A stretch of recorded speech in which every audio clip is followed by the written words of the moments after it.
Forge Gang, Foot Clan, let's go! I'm still a hard man, let's go! Alright, hell yeah, the audio's good. The audio's on point, we're back with fucking Red Dead Redemption 2. The longest running stream playlist on this channel. Interdimensional Lizard, let's fucking go. Let's go. Let me shill it out. Let me get to the shilling. How's everyone doing? I know it's been a long time since we played this game. But here we go.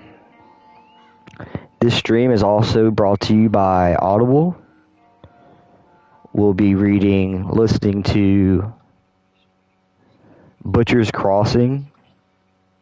I forget the guy's name. I'll read it here in a minute. But there's a movie about Butcher's Crossing, and it has Nicolas Cage in it. I guess I'll put it here.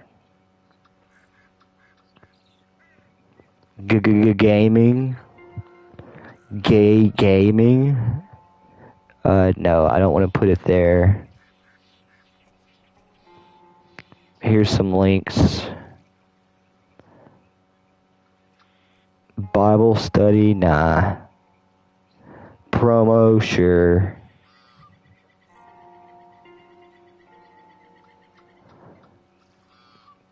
New live leaks, yeah, let's go.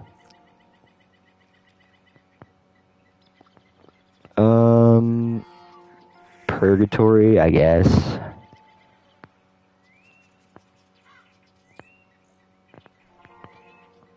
Here you go, I guess you can do that.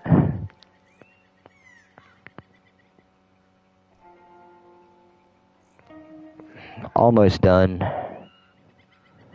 Bullshit streams. Definitely putting it there. I'll put it here just because this person's annoying me.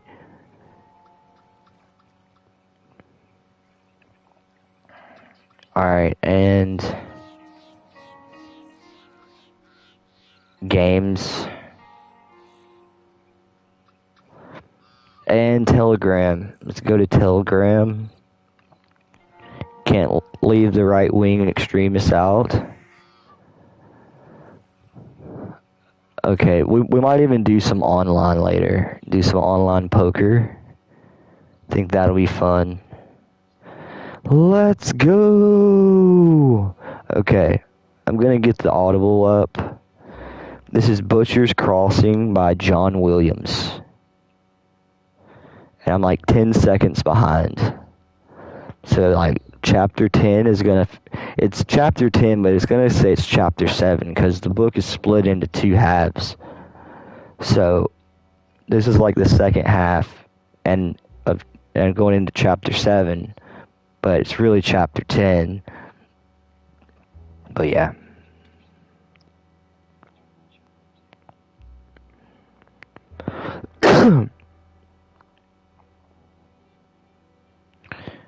Alright, let me see how I did that.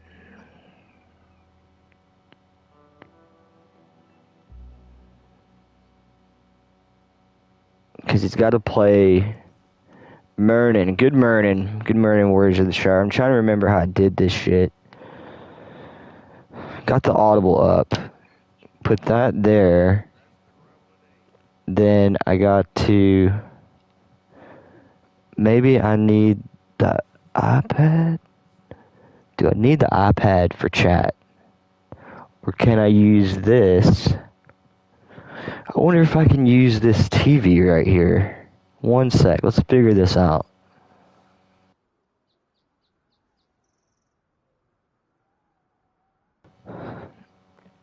Because this TV has YouTube on it, and I could just mute it and read the chat with that.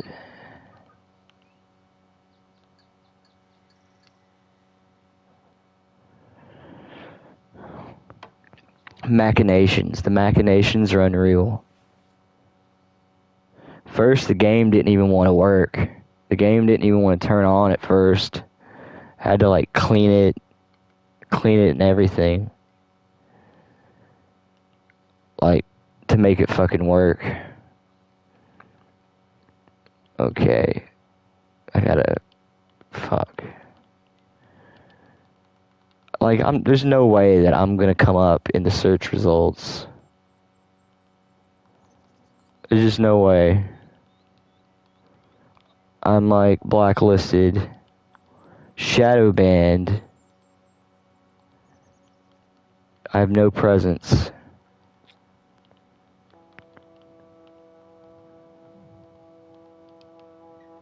Okay, search. Wow, holy shit.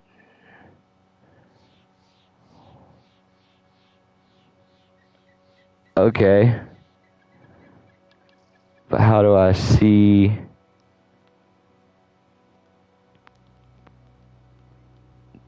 live chat?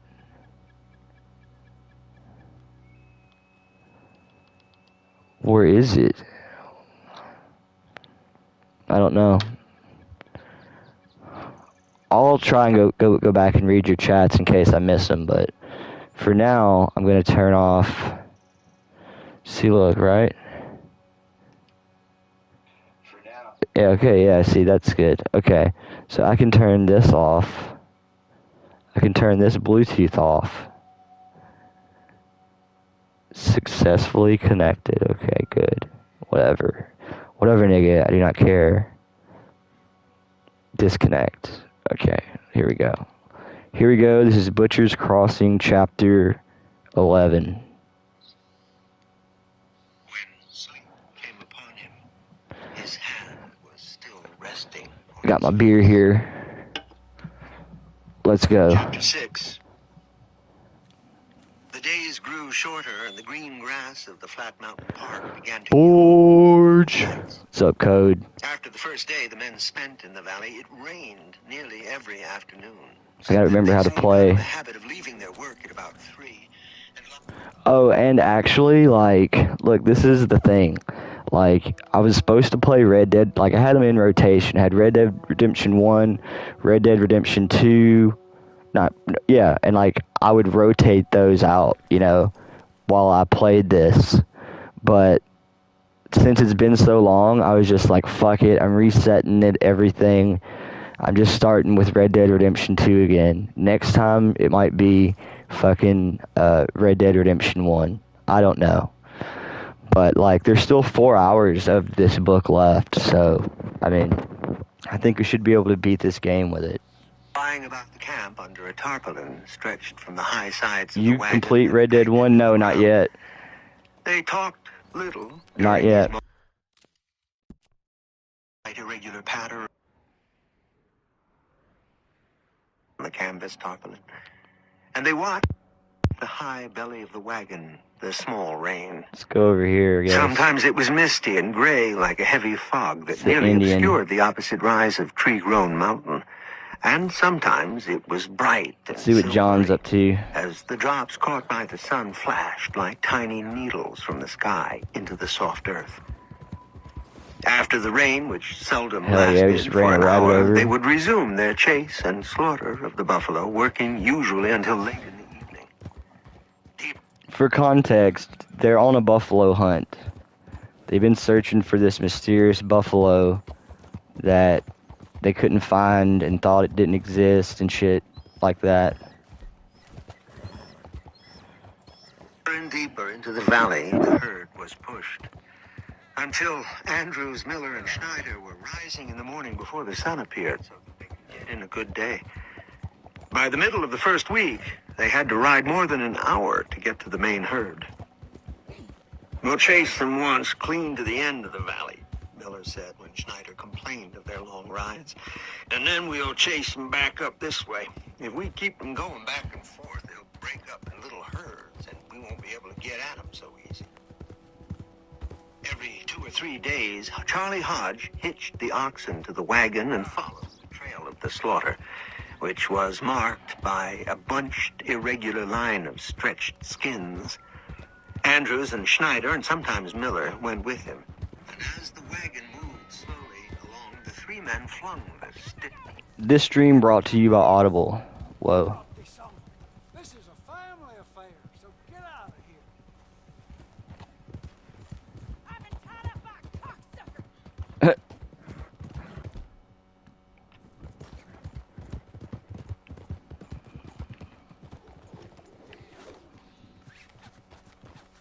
Bastard.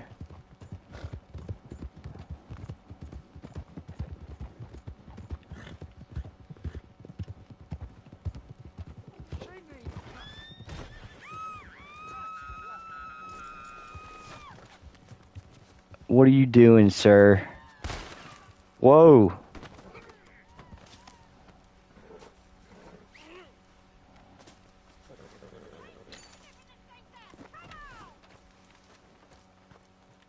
Oh shit. Get me from these damn shackles. The hell did you do, lady?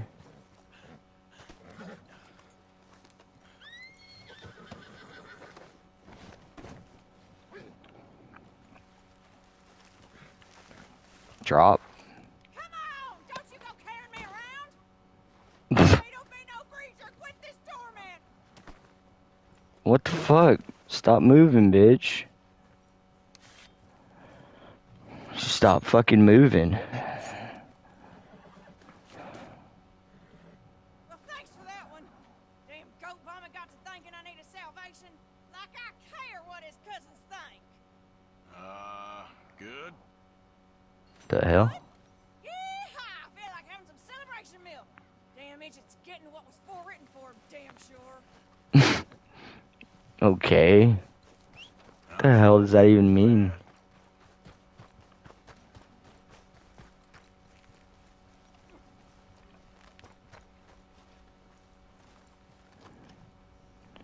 Double action for how? No. No. How do I fucking... Oh yeah, let's loot him. Loot him for sure. So, what do you got for me?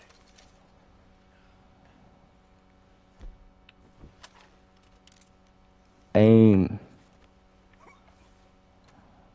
Time to go, boy. Yeah, let's go tree that better. Is this tree that better? That's the name of our horse. In case you didn't know. The chat actually named it a long time ago.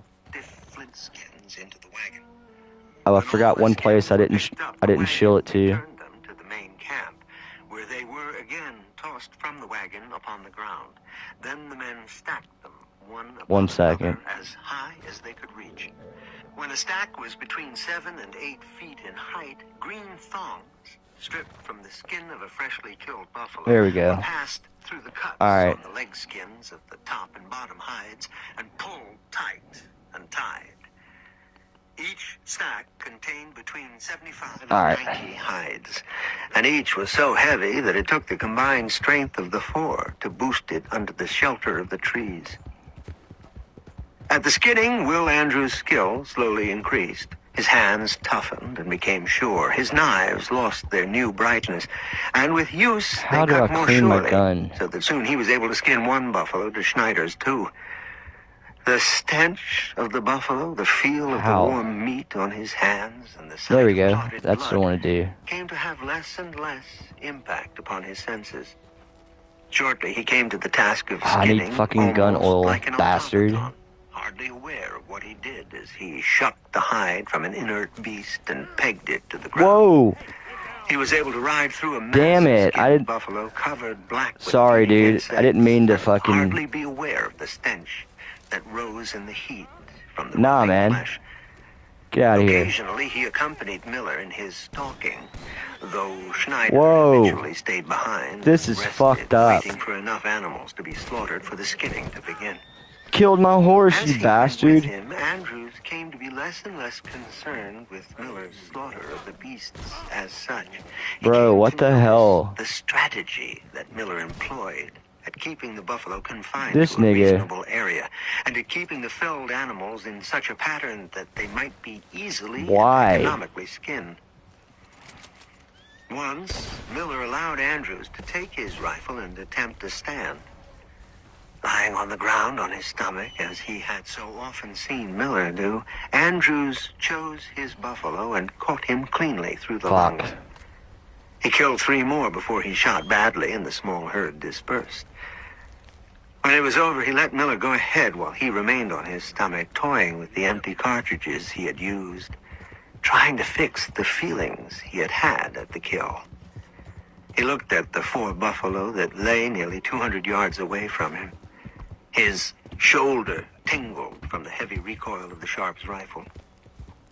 He could feel nothing else. Just Some killing grass buffalo blades by the worked their hundreds. way into his shirt front and tickled his skin. He got up, brushed the grass away, and walked slowly away from where he had lain, away from Miller, and went to where Schneider lay on the grass, near where their horses were tethered to one of the pines that stood down from the mountainside, slightly into the valley. He sat down beside Schneider. He did not speak. The 2 men waited until the sound of Miller's rifle became faint. The hell? Then they followed the trail of dead buffalo, skinning as they went. At night, the men were so exhausted that they hardly The spoke. hell? They wolfed the food that Charlie Hodge prepared for them, drained the great smoked This is coffee where pot, John's supposed to be? and fell exhausted upon their bedrolls. In their increasing exhaustion, to which Miller drove them with his inexorable You should be pursuit, here. their food and their sleep came to be the only things that had much meaning for them. Once, Schneider, desiring a change of food, went into the woods and managed to shoot The a hell small is he? doe. Another time, Charlie Hodge rode across the valley to a small lake where the buffalo watered, and returned with a dozen fat, foot-long trout. What the hell, man? But they ate only a small part of the venison, and the taste of the trout was flat and unsatisfying. Well, that was a bunch of They returned bullshit. to their steady diet of rich, strong buffalo meat. Every day, Schneider cut the liver from one of the slain buffalo. What's up, Game Master At the evening Dream? meal, What's almost going on? ritually, the liver was divided into roughly equal portions and passed among them. Andrews learned that the taking of the raw liver was not an ostentation on the part of the 3 older men. We're listening Miller to a book explained to him called that Butcher's unless one did Crossing. so, one got what he called the buff. Butcher's Crossing. It's also a movie with Nicolas Cage in it. If you're interested to watch it, instead of listen to it on Audible. Audible, the greatest online book service that you can use to listen to things with that you want to. Heading to bed, have work tomorrow. Alright, well, have a good one, buddy. Have a good night.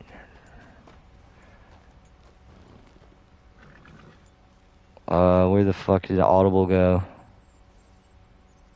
Alright, there we go. How long is this chapter? It tells you how long the chapter is. How long is that? An hour long. You too, man. You too. Alright, but it's an hour long, this chapter.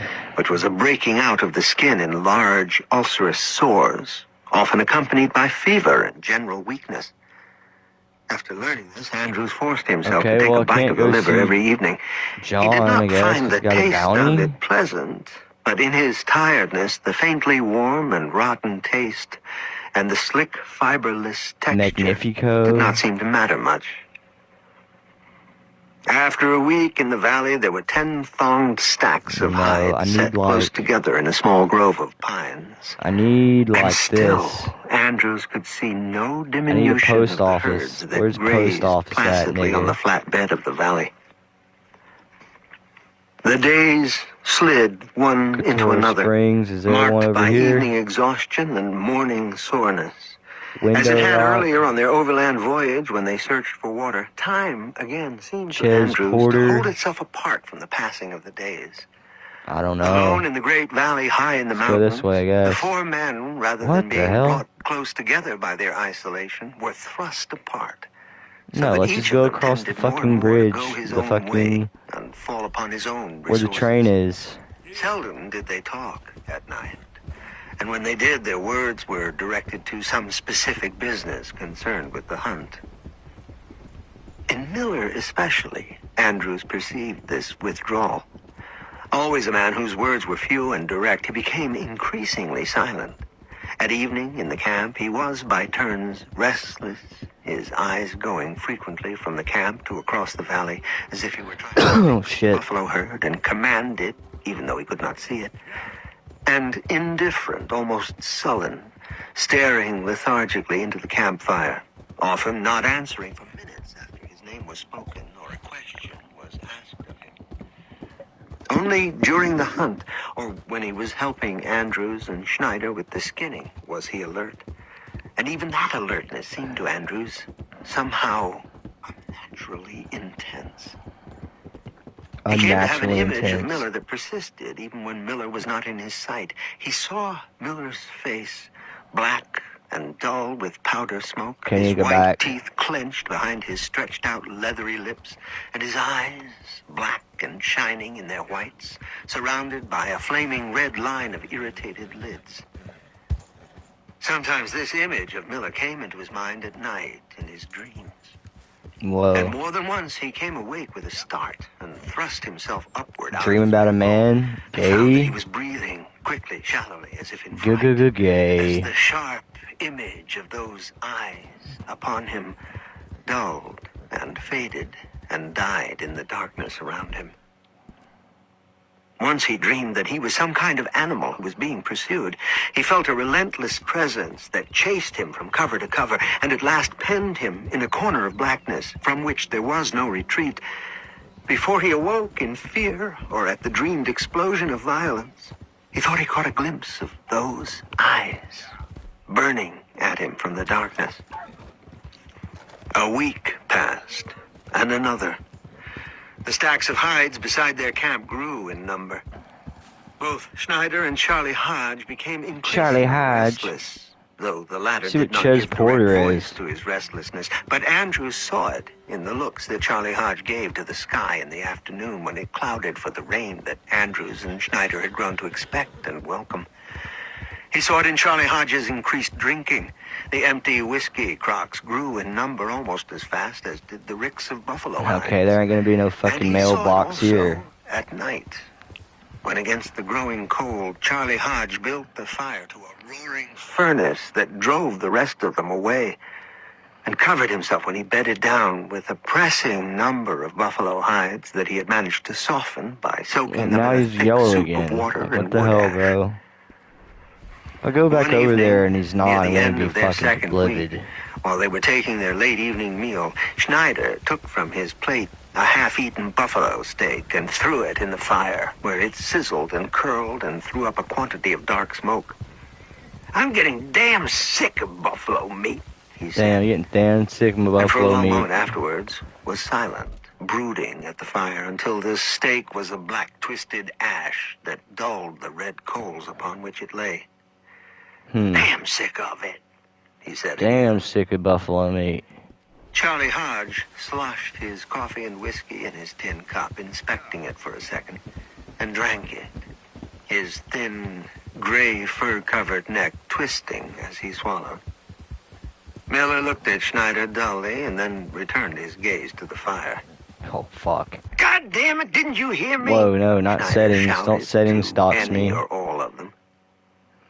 Miller turned slowly.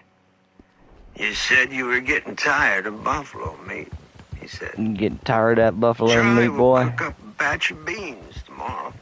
"I don't want no more beans, and I don't want no sow belly, and I don't want no more sour biscuits," Damn. Schneider said. "I want some greens and some potatoes, and I want me a woman." Potato. And he No wants a one spoke. woman. In the fire, a green knot exploded and sent a shower of sparks in the air. They floated in the darkness, and the men brushed them off their clothes as they settled. Schneider said more quietly, We've been here 2 weeks now.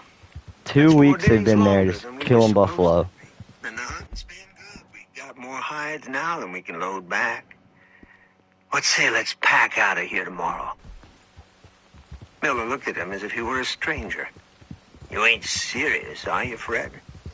You're damn right I am, Schneider He's said. damn serious. Look, Charlie's ready to go back, ain't you, Charlie? Charlie Hodge did not look at him. He quickly poured some more coffee into his cup Damn and it. filled it to the brim with whiskey. It's getting on into fall, Schneider continued, his eyes still on Charlie Hodge. need to Nights turn are getting around. cold. You can't tell what kind of weather you're going to get this time of year. Miller shifted and brought his intense gaze directly upon Schneider. Leave Charlie alone, he said quietly. All right, Schneider said. But Yeah, just this tell way. me, even if we do stay around here, how are we going to load all the hides back? Good The question, hides? Miller said, his face old for a man. moment blank. The hides. We'll load what we can, leave the others. We can come back in the spring and pack them out. That's what we said we'd do back in Butcher's Crossing. Oh You shit. mean we're going to stay here till you've wiped out this whole herd? Miller nodded. We're going to stay. Here we go. There's You're this nigga. crazy, Schneider said. It'll take another 10 days, Miller said. Arthur, All right. 2 more weeks at the outside. We'll have plenty of time before the... I've been nervous for a while. I had a lot of time to think in that jail. I feel like I just don't know Dutch no more. You ain't the only one. And this plan to get us out, it just feels... No. Like he's stringing us along.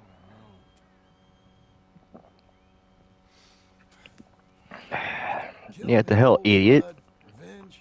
We all do bad things, but he seems to enjoy it now. It's like he just wants to create more enemies, more chaos. Yeah, I know. I mean, I love Dutch. He saved me a long time ago. I feel like in Saint Denis, when I got arrested, maybe he could have done something. I feel like you should take your woman and child and get lost. Do you? What reason you got to stick around at this point? It's done. I don't see no way out of any of this.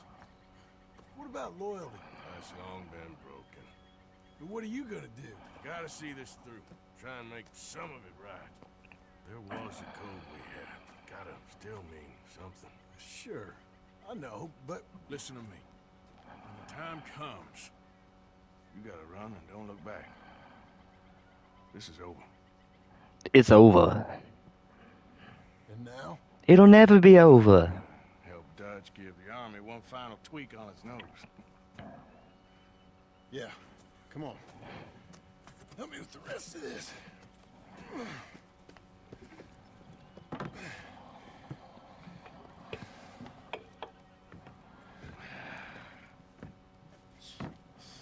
Well, it looks like we finally found our calling in life.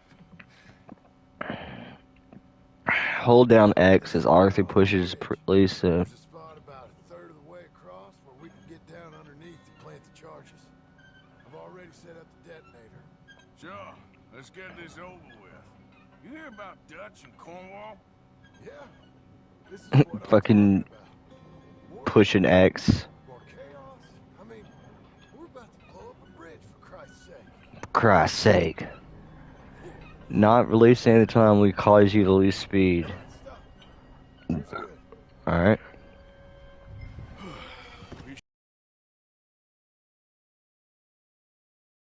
I'll climb down there and you lower the crates. Alright. Let me know when you're ready. I just was watching Alistair Mycroft's video on the state of the sector talking about Ralph Medica, Kino Casino, Worski, and Perset. I'm at the bottom of Oh, the yeah? ladder here to your left. That's the spot. Lower it from there. Alright, we're lowering. So I've been to the Anglican and Catholic churches. Let's go. All right, take it slow. That's not something we want to drop.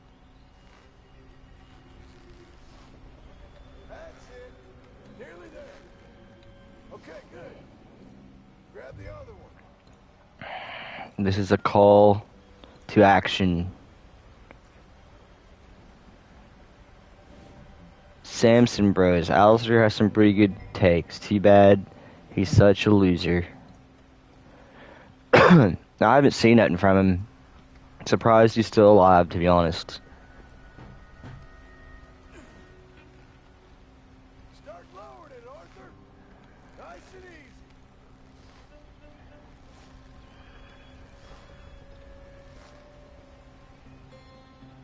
Got it. All right, come down here and help me plant this stuff. Oh shit, okay.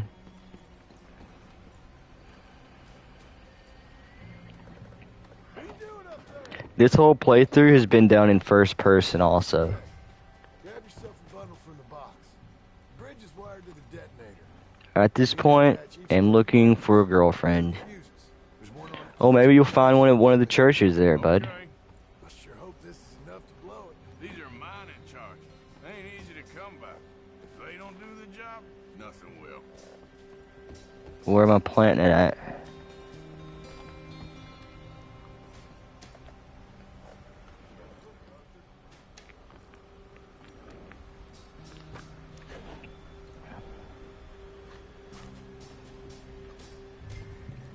Pick up more dynamite. They need some ass.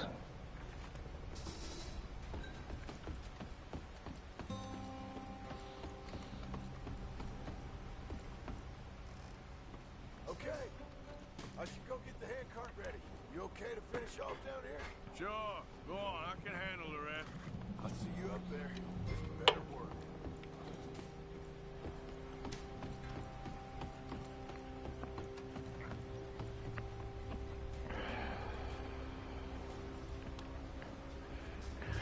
Big boomstick coming up. I did inform Ethan Ralph about search for torturing a rabbit.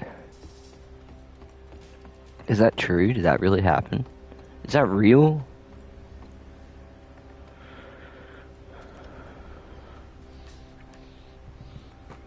Serves him right to tell me America should be annexed to Kanakaka. Shit. I think I hear something coming, Arthur. Oh fuck. Train! Arthur, get up here quick! Faster, buddy, come on! I'm going as fast as I can, fucking Arthur. Arthur! I mean, fucking John. Come on, quick! Drive it. Come on! Pump this stupid thing as hard as you can! Go hard! Just get to the end of the bridge and jump! Get ready to jump! It's right on us, come on! Oh fucking hell.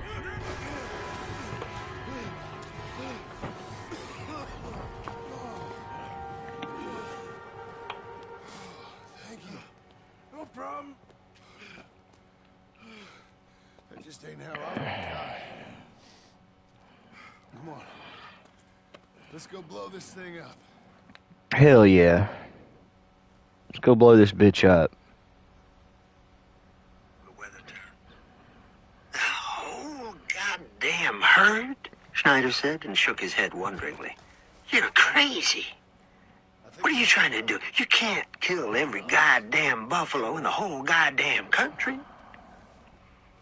Miller's eyes glazed over for a moment, and he stared toward Schneider as if he were not there. Then the film slid from his eyes. He blinked and turned his face toward the fire. It won't do no good to talk Let's go. my party. My mind's made up. All right, God damn it, Schneider said. It's on your head. Just remember that. Let's hope so. Nodded distantly, as if he were no longer interested in anything that... away from us? I guess we'll see. Tell the truth, I ain't even sure I fully understand Dutch's plan with all this. Like I said, John, when the time comes, you'll go. What about loyalty to everything? You've been loyal. I've been loyal. Look what that cost. You know, all that ever mattered to me was loyalty. That's all I knew. That's all I ever believed in. Not anymore, John. Soon, you gotta go. You gotta go. You gotta go back. Don't look back. think about it. I've done a lot of thinking. Look at us. Out here risking our necks, and for what exactly? For a silly idea? It don't even exist. How you mean? You know just what I mean. You know what I mean, boy. You need cash. You got a family.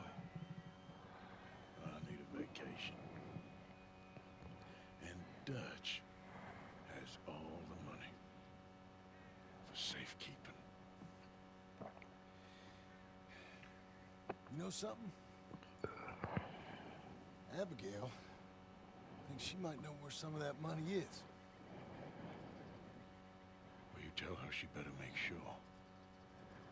And then come talk to me, I'll be right back. and we'll find out just who and what we should be loyal to. I don't know, Arthur. Nor do I. But I am starting to see things clearly now. I ain't being taken for a fool no more. Now get out of here.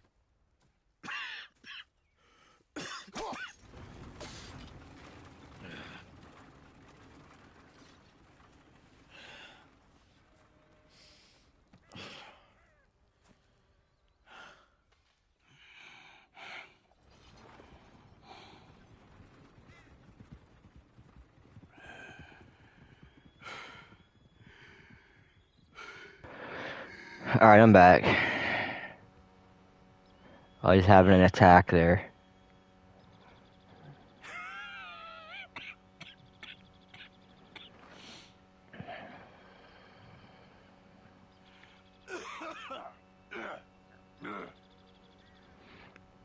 Dude, it sounds like me in real life.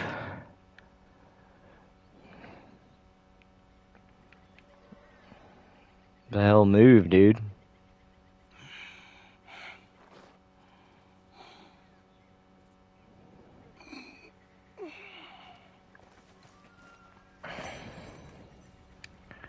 Bridge go to nowhere. Alright, well, we need to get to like a stagecoach or like a fucking town or something, bro. Heartburn. Oh, he has tuberculosis. He's dying from tuberculosis. Like real. Like really dying. I can't believe there's not that many post offices around. Like, come on. This is unreal. My dog's about to bark.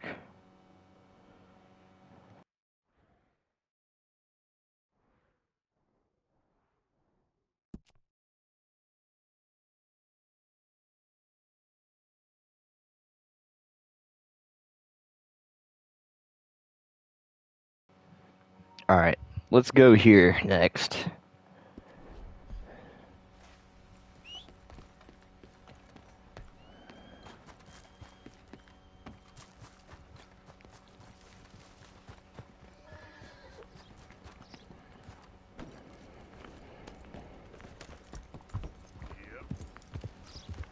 Alright. Back to the audible. Schneider might want to say. Angrily, Schneider gathered his bedroll and started to walk away from the campfire. Then he dropped it and came back. Just one more thing. Hey, what's up, Major Consequences? Miller looked up. We're playing the longest running series on the channel, which is Red Dead Redemption 2. This is like a game that I've been playing for years now. And I've beat it, but I haven't beat it on stream, and I only play it in first person, unless it's like this right now. But I'm gonna go piss real fast, and I'll be right back. What have you been up to? We need to play some Helldivers 2 again. I can stream it or whatever. But here's the book. This is Butcher's Crossing. There's a movie with Nicolas Cage in it, if you're interested in that type shit.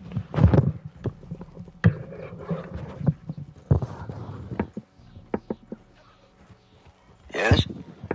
We've been gone from Butcher's Crossing now just a little over a month. Miller waited. Yes? He said again. A little over a month, Schneider said again. I want my pay. What? Miller said. His face was puzzled for a moment. My pay, Schneider said. $60. Miller frowned, and then he grinned. You're thinking of spending it right soon? Never mind that, Schneider said. You just give me my pay like we agreed. All right, Miller said. He turned to Andrews. Mr. Andrews, will you give Mr. Schneider his $60? Andrews opened his shirt front and took some bills from his money belt. Okay, I'm back. He counted out $60 and handed the money to Schneider. Schneider took the money and went to the I'm fire. back. Knelt and carefully counted it. Then he thrust the bills into a pocket and went to where he had dropped his bedroll. He picked it up and went out of sight into the darkness. Alright, let me see here. Hold on, let me read chat. Let me go read chat again. Hey, I almost joined an RP server for RDR2. Oh, really? That's pretty sick. Oh, speaking of, you diving into hell there, buddy. I really like first person. I'm into the immersion. Same here. Like, dude, good news, great news actually even. My new computer is coming in Thursday. So I can play on, like, me and 3-4 can go back to playing Lord of the Rings online. In our Hobbit adventure, like, we were streaming fucking Lord of the Rings online. That shit is fun. And what was the other game? There's some other game.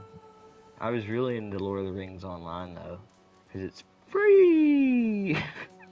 Shit is free. And I love Lord of the Rings. Code of Truth, do you want, due to any Vicky or the latest Dark Hour later? Whoa, buddy. Yeah, KT, what's up, buddy? What's up? Okay, so I'm going back to the Audible. This stream is sponsored by Audible. The best fucking book learning archive on the internet. They even have the Henry Ford edition of Mein Kampf, which I've listened to at least 14 times. I personally recommend it, but, okay, right. The three men around the fire heard the snapping of branches and the rustle of pine needles and cloth as Schneider put his bedroll down. They listened until they heard the regular sound of his breath and then his angry snoring.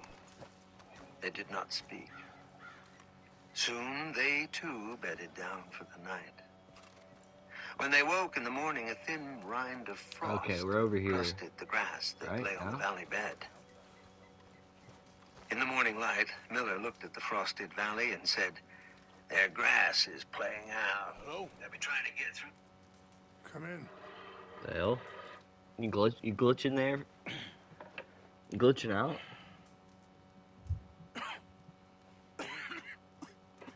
You don't sound very well. I'm not. Oh, I'll be right back while they play I this. think I'm dying. Then I hope Archaeology you for find peace. beginners. I don't know too much about peace. Apparently not. Did you have fun with my son, the impetuous prince? I believe you went on a raid with him. I'm sorry.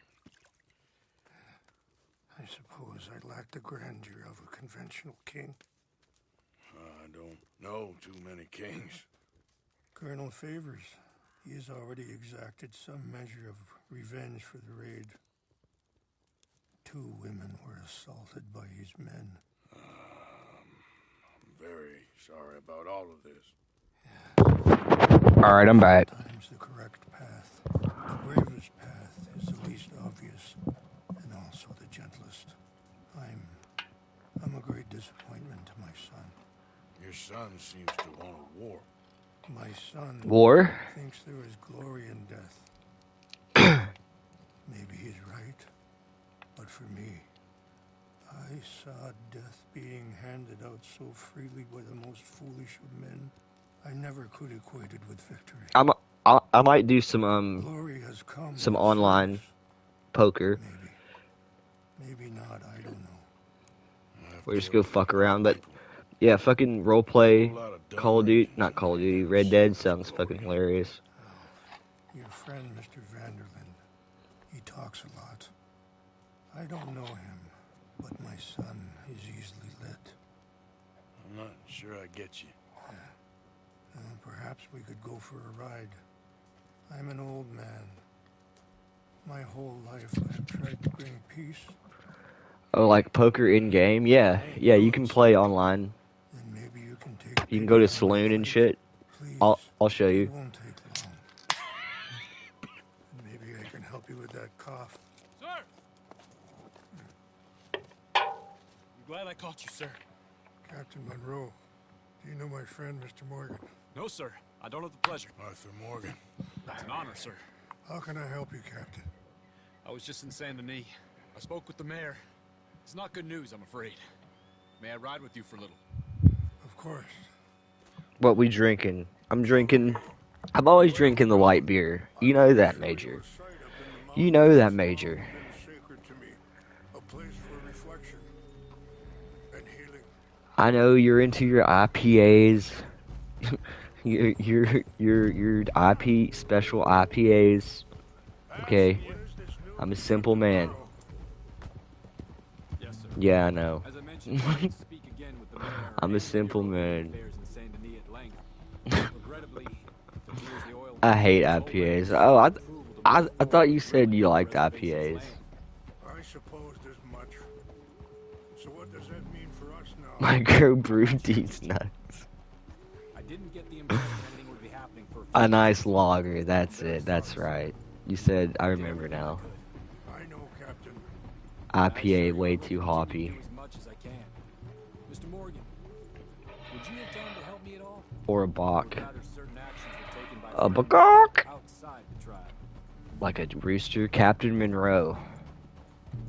Any assistance would be much appreciated, Mr. Morgan. I mean, what am I helping him do? I don't even understand what's. That was I don't know what I was being asked. Anyway, gentlemen, won't take up any more of your time. I'll see you both soon. Thank you, Captain. Enjoy the ride. I mean, I don't really like. Am I the dick? Like, I don't understand. Like, I heard about it being destroyed. Do you know? I don't. I don't really know. So my son's Am I the dick there? No, I'm pretty sure. I didn't even know what he needed me help doing. No, I'm pretty sure he had nothing to do with that one. Well, For example, it's known American hockey teams are just better overall. Americans just win at everything. It's true. I'm going to look for some herbs to give you. We are the American excellence, you know, Brutality and beauty are both all around us. based. Yet so often we're unable to see past our own grievances. This is what I try to teach my son. Okay. There was no need. Oh, hold up. Hold up. We got the ops. The ops. Didn't Canadians invent hockey, though? They invented it, but Americans are just better at it. If you want, Mr. Morgan. Apparently. I don't know. I don't watch hockey. It's best we stay together now. No offense, KT. What was I talking No about? offense. I don't know, old man. What were you talking about? We can talk if you want, Mr. Morgan. But don't feel like you have to. It's a beautiful ride ahead if you need some time to think. Dutch? How much you know about Dutch? A little. Mostly what Charles told me. For years. He was the best man I knew. But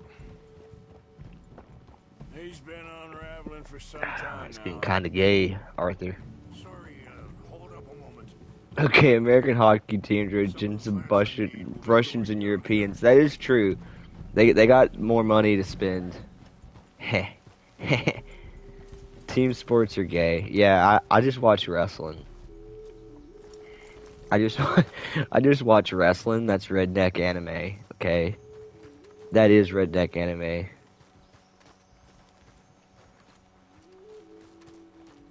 That's a hard pill to swallow. What is this mystical This is what I noise? was looking for. English mace. Solo hockey matches? Just one-on-one hockey games? Let's continue on. You were One saying 1v1s? but Fucking hell. Sometime now, and Yeah, Dutch has been I ain't sure unwinding there's for any some going time back now. at this point. So why do you stay? How do I clean in my horse? I'd have been dead by 18 if it wasn't for him. He never gave Oh, horse. up on me. It ain't something that's Why are they easy to playing the walk away mystical from. wind chime sound with the Native Americans? He's got all my money. It sounds like you have a lot to work out in your own mind. Because I don't know why it's he's got to getting go with involved the Eagle theme, Flies, but the setting. two of them together, it's gonna be a problem. Yeah, it's gonna be a fucking problem, buddy. So what are you suggesting we do? And I can't play the Two of book them are because headed they're for just Fort fucking Walsh on the talking last solid. and talking. I'll head And then over they're gonna there. be talking over the See book. if I can keep things from boiling over. Okay. Thank you, Mr. Morgan. You got no reason to thank me yet. Yeah. Arthur's son? What? So, conditions are that bad on the reservation? Yes. Yes. This conflict with Colonel Favors and his regiment at Fort Colonel Favors. Is not Colonel Sanders? Many of the elders are sick. Wait, stop here. I want to pick some ginseng. We can talk more about this later. Okay, you go pick your ginseng, old man.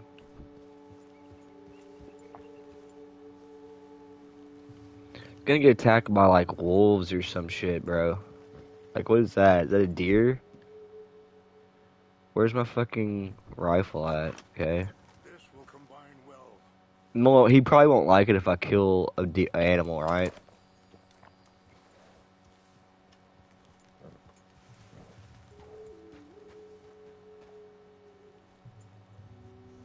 Wait there. I'll put these in your saddlebag. Thank you, good sir. Mix these together. It tastes awful, but it'll help to keep your strength up. Alright. All right, let's go. It's not much further now.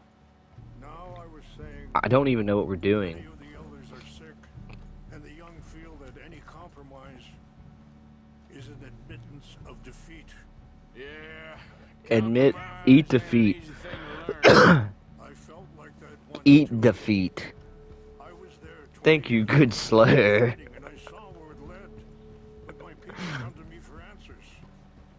They come to me for answers. I cannot even guide my own son. I can't even raise my own kid. Someone who is being treated unfairly not to fight back. Dutch used to tell me that revenge was a fool's game. But now, feels like he's Why is developed Surfer living a in with another man? without violence is difficult. I guess you just got it's tough up there, and But when the intent I don't know what borough he is in, the cycle begins again. borough or whatever. I've been in that cycle my whole life. Maybe okay, maybe I just don't talk to him. How about that? Just fucking don't fucking talk. Don't engage. Pass and down to the flat country. We'll have to keep pushing them back. I'm not gonna get those sweet audible bucks. Each morning they met the buffalo in a frontal attack and pushed them slowly back toward the sheer rise of mountains to the south. But their frontal assault was don't. little more than a delaying tactic. During the night, the buffalo grazed far beyond the point they had been turned back from the day before. So they've been killing On each buffalo. succeeding Okay, day- so catch up, recap, like, they didn't know where the buffalo were. They almost ran out of water. They found a creek. The mystical buffalo herd that has only been seen, like, they finally found it. And they've just been, like, dropping these buffalo, like, you know, hunting these buffalo for buffalo skins and shit. The main herd came closer and closer to the pass over which it had originally entered the High Park. And as the buffalo pressed dumbly, instinctively out of the valley, the slaughter grew more and more intense. Already withdrawn and spare with words,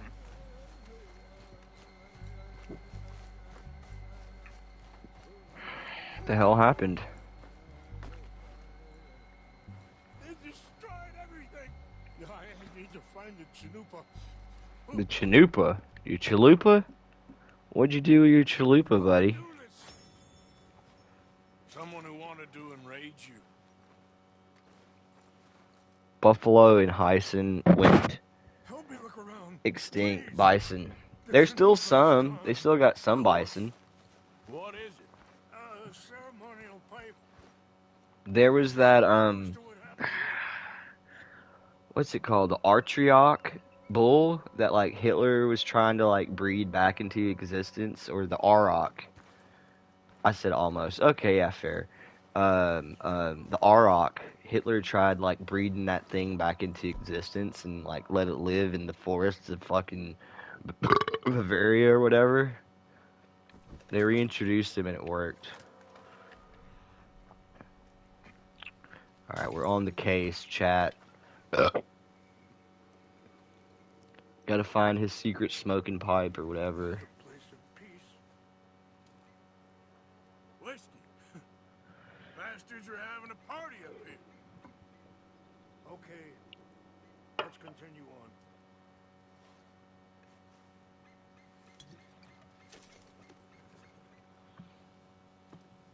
Hello, I am Bronx Beats and Gay. Thank you for your time. No problem, man.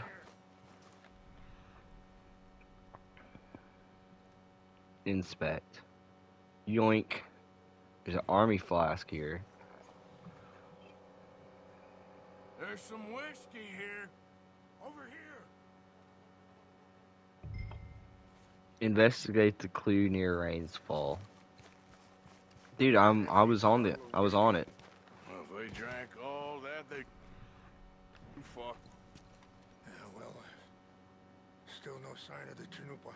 The Chalupa. Is your character drunk? I don't think so. He just has tuberculosis. You're like unsteady. Rock steady.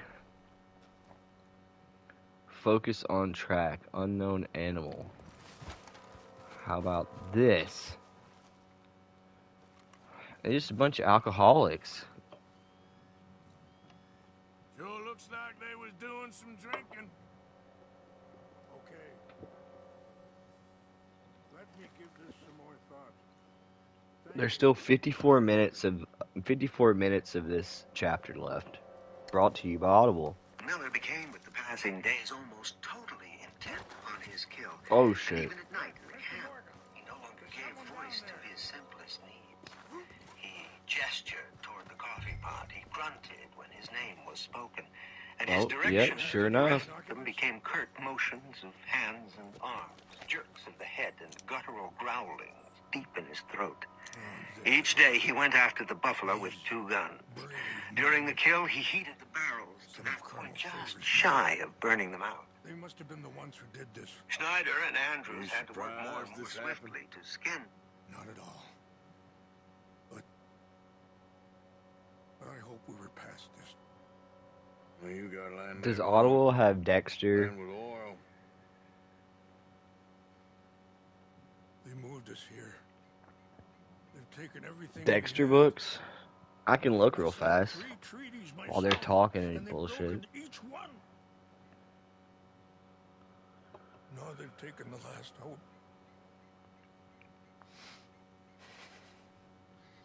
Now my people are going to Dexter's a book series? I guess, apparently. War they can't win. Not if I get it back. Get it back? There's Dexter by Design. Dexter. Darkly Dreaming Dexter. Dexter. Well, you can't go. They know why you By Jeff Lindsay and Frank. Whatever his name. Dexter Morgan 5. I don't need your money. You can start listening to Dexter Morgan 5 right now on Audible. Sacred items. I could preview it, but I don't know if I'm gonna lose my place in I'll try to ensure that they the book never I'm on even know now. I'm there, but Literal AIDS? actions don't I always think go the there's way you 6 plan. books. Like Dexter dies from AIDS. Yeah, they have him. Yeah, we got him. We got him here on Audible. Okay, get to the camp. Okay. The animals Miller left strewn upon the ground. Strewn. Almost never Hi. were What's they up, gamer? their skinning before Gamer of the sundown. Damned, So what that is nearly up? every morning they were out before dawn, hacking tough skins from stiff buffalo. And during the day, as they sweated and pulled in a No, but desperate dying from effort to AIDS keep would up be with better Miller, than ending they of could hear the Dexter sound of season his 8. rifle steadily and monotonously dense, pounding at the side You're of sick. When and sick, you pounding only at gain their the benefit. nerves How am I until they were sick? all bruised. What the That fuck? night, when the two of them rode wearily out of the valley to the small red-orange glow that marked their camp in the darkness, they found Miller Okay. darkly, inertly, Oh my fuck. except for his eyes, he was as still. What and game are we white playing here? as one of the buffalo he had killed. Well, I'm playing Red Dead Redemption 2. And get your bloody coughing handkerchief. I'm playing Red Dead Redemption 2, and I'm listening to a book called Butcher's Crossing by John Williams. Butcher's Crossing by John Williams, if you're interested. There's a movie with Nicolas Cage in it. And it's alright. Miller had even stopped washing off his Okay, face. one sec. I gotta go do something. I'll be right back. Now the powder smoke seemed I don't. a permanent part of his skin, ingrained there, a black mask that defined the hot, glaring brilliance of his eyes. Oh, fuck. Gradually, the herd was worn down.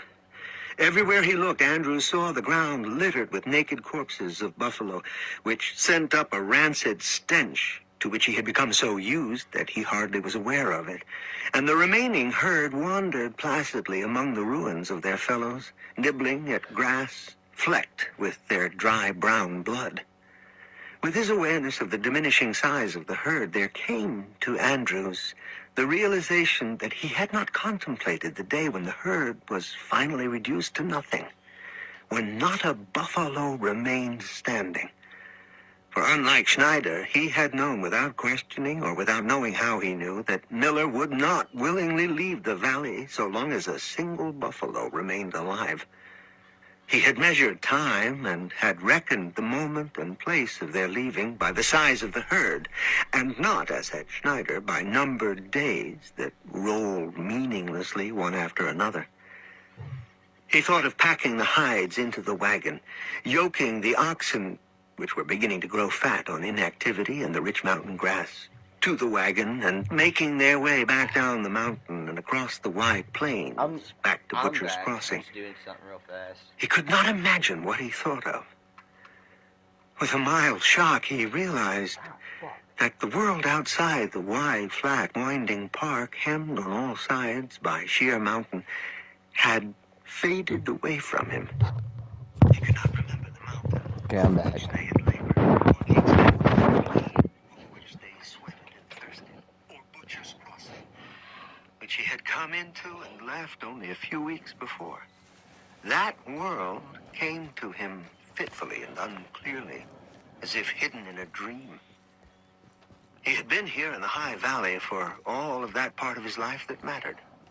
And when he looked out upon it, its flatness and its yellow-greenness, its high walls of mountain, wooded with the deep green of pine... And now they're going to make another season because apparently you can live with a point-blank rifle shot in the middle of the head. With the intense blue of the airless sky, it seemed to him that the contours of the place flowed beneath his eyes, that his very gaze shaped what he saw, and in turn gave his own existence form to the place.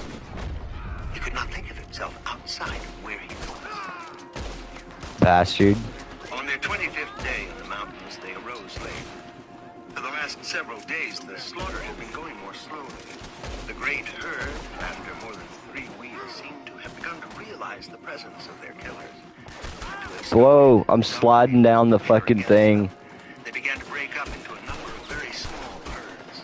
Seldom was Miller able to get more than 12 or 14 buffalo at a stand, and much time was wasted in traveling from one herd to another. But the early Bastard. sense of urgency was gone. some 5,000. Come on, dude. Now less than 300. Upon these remaining 300, Miller closed in, slowly, inexorably, as if more Inexorably, what a savoring word. the slaughter of each animal as the size of the herd diminished.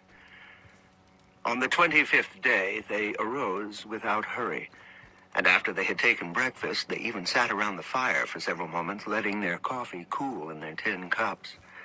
Though they could not see it through the thick forest of pines behind them, the sun rose over the eastern range of mountains. Through the trees, it sent diffused mists of light that gathered on their cups, softening their hard outlines and making them glow in the semi-shade. The sky was a deep, thin blue, cloudless and intense. Crevices and hollows on the broad plain and in the sides of the mountains sent up nearly invisible mists, which could be seen only as they softened the edges of rock and tree they surrounded. The day warmed and Arrows? Can't take the arrows. After finishing their coffee, they loitered around the camp while Charlie Hodge led the oxen out of the aspen pole corral and yoked them to the empty wagon. For several days, hides had Brian, been dried where Andrews no. and Schneider had pegged them. It was time for them to be gathered and stacked. Schneider scratched his beard. Did I get the sacred item or not? And stretched his arms lazily. Oh, here's the chalupa. Day, he said, pointing to the clear sky. Probably won't even get a rain. He turned to Miller. How many of the buff do you think's left? Couple of hundred? Miller nodded and cleared his throat. Schneider continued. Think we'll be able to clean them up in 3 or 4 more days? Miller turned to him as if only then aware that he had spoken. He said gruffly, 3 or 4 more days should do it, Fred. God damn, Schneider said happily. I don't know whether I can last that long. Whoa. He punched Andrews on the arm. What about you, boy? Think you can wait? Andrews grinned. Sure, he said. A pocket full of money and all the eats and women you can hold, Schneider said. By Hell God, yeah. that's living. Miller moved impatiently. Come on, he said. Charlie's got the team yoked. Let's get moving. The 4 men moved slowly from the camp area. Miller rode ahead of the wagon. Andrews and Schneider wound their reins about their saddle horns and let their horses amble easily. Schneider sounds The Jewish. oxen, made lazy and irritable He's by German. activity, did not pull well together. The morning silence was broken by Charlie Hodges' half-articulated, shouted curses. Within half an hour, the little procession had arrived at where the first buffalo. I got this shit, dude. I'm literally dying. I need medicine. Here, I got your things. I got your chalupa, buddy. Yes, thank you. I'm very sorry about this. Even sacred things are only things. People, the heart, matter more. Was anyone hurt? Yes. It's a bad business. I should not have let you do this for me. But perhaps it will stop a bigger massacre. With these, maybe I can calm my people. Maybe I can calm my son. I hope so. Thank you. Take those herbs I gave you, please. And most of all, I hope you can find peace within yourself.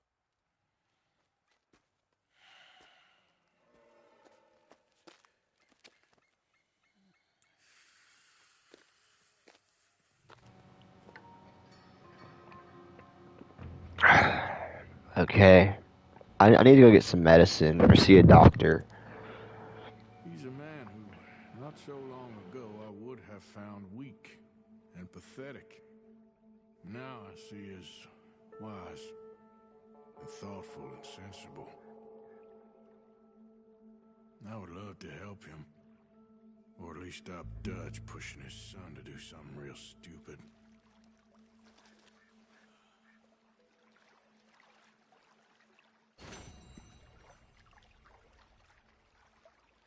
As I become more grade this gay drama whack of Rama of a sector, I'm seeing just how much I missed in regards to the craziness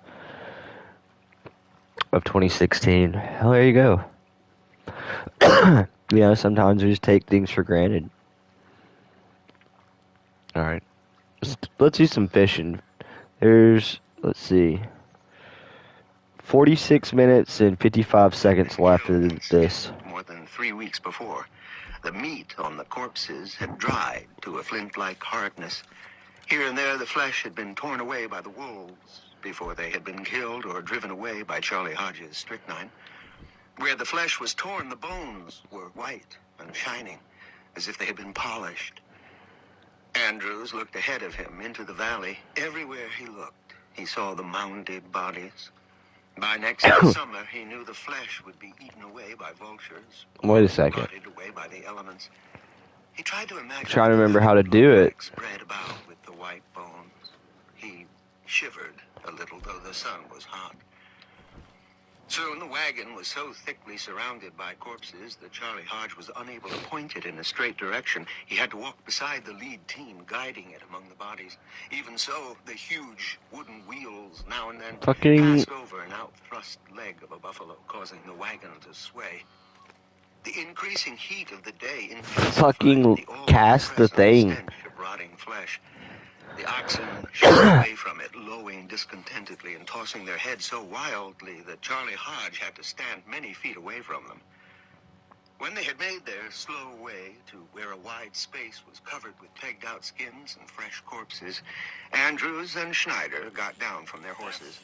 They tied large handkerchiefs about the lower parts of their faces so that they could work without being disturbed by the How do I reel it in? flies that buzzed about the rank meat. Okay. It's gonna be hot working, Schneider said. Look at that sun. Above the eastern trees, There's a big-ass fish over there, you see it? Mass, at which Andrews could not look directly. Beer and fishing, that's right. We're gonna play some poker too, bro. Instantly drying the sweat that it pulled from their faces and hands. Andrews let Yeehaw, yeehaw, nigga. the cool blueness soothed them from the burning they had from his brief glance toward the sun. To the south, a small white cloud had formed. It hung quiet and tiny just above the rise of the mountains.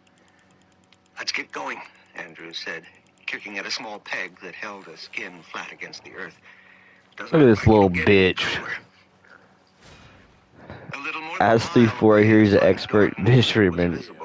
10-ounce bluegill. A small herd was Keep him. quietly and moving slowly toward them. Miller abruptly reined his horse away from Trying to get this thing over here. loading the hides and galloped toward the herd. Oh, I got no more bait. As the men worked, Charlie Hodge led the oxen between them so that neither would have to take more than a few steps to fling his hides upon the wagon bed. Shortly after Miller rode off, Andrews and Schneider heard the distant boom of his rifle. They lifted their heads. You're too far away from the water's edge, so. Listening. Then they resumed their work. It was like over here somewhere. Into the moving wagon more slowly, in rhythm with the booming sound of Miller's rifle. When the sound ceased, they paused in their work and sat on the ground, breathing heavily. Don't sound like we're going to have to do much skinning today, Schneider panted, pointing in the direction of Miller's firing. Sounds like you only got 12 or 14 so far. Andrews nodded and lay back in a half-reclining position, resting his body on his elbows and forearms. He removed Got you now. a red bandana from his lower face so that his flesh might have the coolness Got of you the now. breeze that had come Little up during fishy. the arrest. The throbbing of his head gradually subsided as the breeze became stronger Got him. and cooled him. After about 15 minutes, Miller's rifle A sounded 1 again. pound, 15-ounce He rock found bass. another little herd. 1 pound, you can go back. We might as well try to keep up with it. But as they worked, they noticed that the rifle shots no longer came with the same regularity, marking a rhythm by which they could kick the stakes, raise the hides, and sail them into the wagon. Several shots came briefly spaced in a sharp flurry. There was a silence of several minutes. Then another brief flurry of shots. Andrews and Schneider looked at each other in puzzlement. It don't sound right, Schneider said. Maybe they're getting skittish. The closely packed shots were followed by the brief, sharp thunder of pounding hooves. In the distance could be seen a light cloud of dust raised by the running buffalo. The men heard another burst of rifle fire, and they saw the cloud of dust turn and go away from them back into the depths of the valley. Whoa. A few minutes later, they heard another faint rumbling of hooves and saw another cloud of dust rise at a different spot, some distance east of the earlier stampede. And again, they heard the brief, close explosions of Miller's rifle and saw the dust cloud veer and go back beyond the point from which it had begun. Miller's got himself some trouble. Schneider said. Something's got into them, Buff. In the minutes that the men had been standing still, listening to the gunshots and watching the dust trails, the burning heat had lessened. Cut my yard today. Cut all my grass. Had come It's really between them good. and the sun. Looks great The now. breeze from the south had grown stronger. Come on, Andrews said. Let's get these hides. Where's that big ass fish at? Is that him right there? Schneider lifted his hand. Is there really much to say about Soberman? Charlie Hodge had left the oxen and now stood. Look, by Schneider. he's right there. The rapid drumming of a running horse came to them. Trying to bring in Among the scattered, flayed bodies of the buffalo, Miller appeared. nothing really. When he came near the standing men, he pulled his horse so abruptly to a halt. It's just him being a goofball. Oh, it's over there now. They're trying to get out of the valley. Miller's voice came in a croaking rasp. They broke up in 10 or 12 little herds, and I can't turn them back fast enough. I need some help. Caught him earlier. Blew his nose contemptuously. One more time. One more. Hell, he said wearily. Let him go. I need better bait to get better fish, to be honest. Miller did not look at Schneider. Will, This bait is just for like small fish. He pointed west to a spot 200 or 300 Trying to imitate Shaggy's tactics. You right over there. He pointed in the opposite direction to the That should be right where he's jumping at. He spoke to both Andrews and Schneider. If a herd comes in your direction, head it off. All you have to do is shoot into it 2 or 3 times. Damn it. It'll turn. Schneider shook his head. It's no good. If they broke up in little herds, we can't turn them all back. They won't all come at once, Miller said. They'll come 2 or 3 at a time. We can turn Break them my back. line. But what's the use? Said Schneider, his voice almost a wail. What the hell's the use? It ain't gonna What the kill you hell? to let a few of them get away. Hurry it up, said Miller. They're liable to start any minute. Schneider raised his hands to the air, shrugged his shoulders, and went to his horse. Miller spurred toward the Okay, front of the fuck valley. this shit. Andrews mounted his horse, started to ride in the direction that Miller had pointed to him, and then rode up to the wagon to which Charlie Hodge had returned. You got a rifle, Charlie? Andrews asked. Charlie Hodge Schneider, no. He nodded and drew a small rifle from beneath the clip seat. It's just I need to mow. We had tons of rain and my grass grew like 6 inches. Like, Andrews took the rifle and rode toward the side of the mountain. I mowed my backyard last week and I was like, fuck it, I'm not doing the fucking front yard. And so I did the front yard this week. And I got a pretty good tan. Like, I was like, fuck it.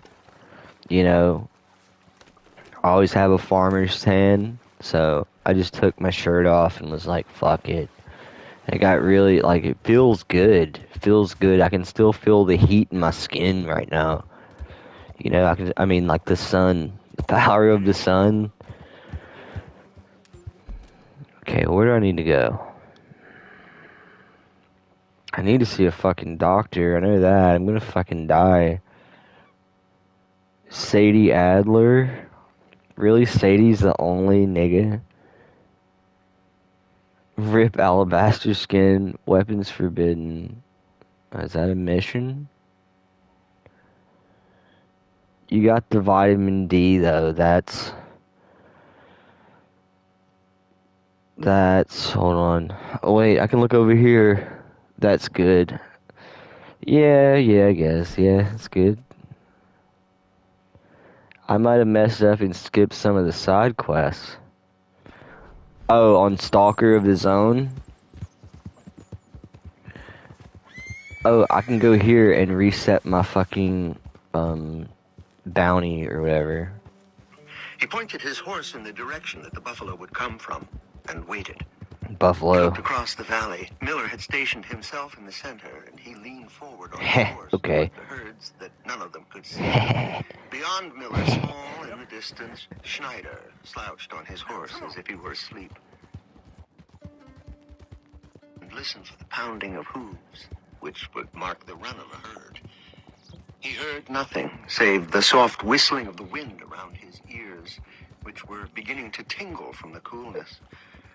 The southern reaches of the valley were softening in a faint mist that was coming down from the mountains. The small cloud that had earlier hovered quietly above the southern peaks now extended over the boxed end of the valley. The underside of the cloud was a dirty gray. Above the white vapor twisted and coiled upon itself before a thrusting wind that was not felt on the ground in the valley. A heavy rumble shook the earth. Andrew's horse started backward, its ears flattened about the sides of its head. For an instant, Andrew searched the upper air about the southern mountains, thinking that sound of thunder, but the rumbling persisted beneath him. Directly in front of him in the distance, a faint cloud of dust arose and blew away as soon as it had arisen. Then suddenly, out of the shadow, into that part of the valley still flooded in sunlight, the buffalo emerged. They ran with incredible swiftness, not in a straight line toward him, but in swift swerves and turns, as if they evaded invisible obstacles suddenly thrust before them. And they swerved and turned as if the entire herd of 30 or 40 buffalo were one. I'm here. Oh, no, he's still going. No animals turned in a direction that was counter to the movement of the others. For several moments, Andrew sat motionless and stiff on his horse. He had an impulse to turn, to flee the oncoming herd. He could not believe that a few shots from the small Am I there yet? rifle that he Like, cradled in I'm his bound to right be arm there, could right? be heard or even The hell? felt by You went a past force it, that nigga. came onward with such The hell are you speed doing? and strength and will. He could not believe they could be turned. He twisted in the saddle, moving his neck stiffly so that he could see Miller. Miller sat still, watching him. After a moment, Miller shouted something that was drowned in the deepening rumble of the buffalo's stampede and pointed toward them, motioning with his hand and arm as if he were throwing stones at them. Andrews dug his heels into his horse's sides. The horse went forward a few steps and then halted, drawing back on its haunches. In a kind of desperation and fear, Andrews dug his heels again into the heaving sides of his mount and beat with his rifle butt upon the quivering Pay bounty. haunches. The horse leaped forward, almost upsetting him. It galloped for a moment Damn. wildly, throwing its head against the bit that Andrews held too tightly. Then, soothed by its motion, it steadied. Sorry, how does he know I'm fucking coughing right now? The wind slapped into Andrew's face and swept tears from his eyes. Dude, For an instant, okay, he could so not see check where this he was out. going. Then his Me and Major Consequences were playing Helldivers, and it was when I'd cough so much that I lost my voice, and like I was coughing in the game chat, and this motherfucker is seriously like mocking me coughing. Like at least I'm talking and like trying to fucking, you know, like win the match, you know, and we did win. But like still, like this nigga like roasted me for coughing. And, like he would come all he would do is just mock me coughing. He would be like, and I'm like, what the fuck, dude? I can't help him coughing. Okay, can't fucking help him coughing, man. Is there a doctor somewhere? Can I go to the fucking doctor? Yes. Here, we need to go to the doctor. You're done. Like, yeah, it was over. Like, I was fucking like Arthur here.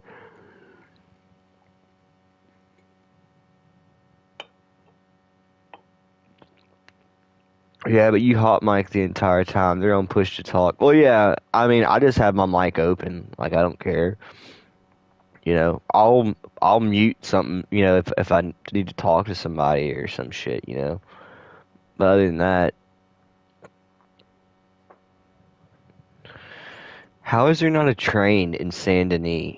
Like, this is a railroad track, is it not? That's a stagecoach. I didn't visit it? Like, come on, this is a train track. Like, you cannot bullshit me. This is a train track right here. Where is the fucking... It's a general store. Only vape. Fence. Ridiculous. Really ridiculous. I don't even understand. I want to go to a show. I want to go to a show. That's where I want to go. So,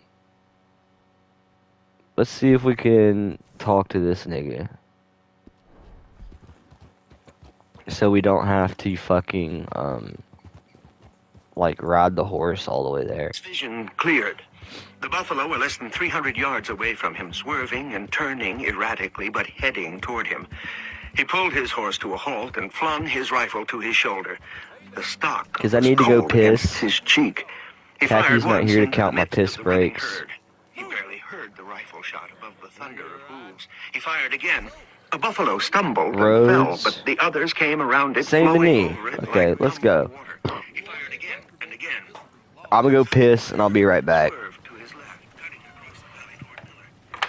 Andrews heeled his horse and ran alongside, between the herd firing into its rushing mass. Gradually, the herd turned until it was running with unabated speed back in the direction from which it had come. Andrews pulled his horse to a stop. Panting, he looked after the running herd and listened to the diminishing roar of pounding hooves. Then upon that sound, faintly, came another, similar to it. He looked across the valley. Another herd, slightly smaller than the first, sped across the flat land toward Schneider. He watched as Schneider fired into it, followed it as it swerved, and turned it back. In all, the three of them turned back 6 rushes of the buffalo. When at last no sound of running hooves broke the silence, and after they had waited for many minutes in anticipation of another rush, Miller beckoned them to ride toward him in the center of the valley. Andrews and Schneider rode up to Miller quietly, letting their horses walk so that they could hear a warning if the buffalo decided to charge again. Miller was looking across the valley, squinting at where the buffalo had run. "We got 'em," Miller said. "They won't try to break out again like that." A tremor of elation that he could not understand went through Andrews. "I never thought anything like that was possible," he said to Miller. It was almost as if they were doing it together, as if they'd planned it. It seemed to him that he had not really thought of the buffalo before. He had skinned them by the hundreds. He had killed a few. He had eaten of their flesh. He had smelled their stench. He had been immersed in their blood. But he had not thought of them before, as he was thinking of them now. Do they do things like that? Ed, you might as well not try to figure them out. Can't tell what they might do. I've been hunting them for 20 years, and I don't know. I've seen them 20 run clean over a years? bluff and pile up 100 deep in a canyon. Thousands of them, for Damn. no reason at all that a man could see. I've seen them spooked by a crow, and I've seen men walk right in the middle of a herd without them moving an inch. You think about what they're gonna do, and you get You go to yourself the in doctor trouble. first. All a man can do is not think about them. Just plow into them, kill them when he can, and not try to figure anything out. Damn. As he spoke, Miller did not look at Andrews. His eyes were on the valley, which was still now and empty, save for the trampled bodies of the buffalo they had killed. He took a deep breath and turned to Schneider. "Well, Fred, we got us some cool weather anyhow. It won't be so bad working now." Apparently there's a vampire in Saint Denis that you can find. I don't know if I'm going to on this playthrough or not, but apparently there is one. "Wait a minute," Schneider said. Apart. His eyes were fixed on nothing. He held his head as if he were listening. Come on, man. I need to hitch my horse. "You hear them again?" Miller asked. Schneider motioned with his hand for quiet. He sat in his saddle for a few minutes more, still listening. He sniffed twice. Ghost at of the air. Buffalo is real. "What is it?" Miller asked. What the hell? Schneider turned Doctor's to him closed? slowly. 6 a.m. "Let's get out of here." Fuck. His voice was quiet. Miller Guess frowned I'll go and see a blinked. show. "What's wrong?" "I don't know," Schneider said. "But something don't feel right to me." Miller snorted. "You're spooked easier than a buffalo. Come on, we gotta have I a will date." say this. This book that we're listening to right now, brought to you by Audible.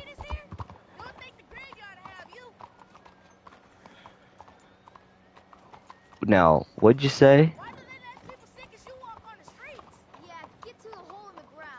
These motherfuckers right here. Just die already. You're violating TOS. You gonna do something, cowboy? Got big mouths, don't you? Bet you wouldn't miss some teeth. Goddamn lunatic!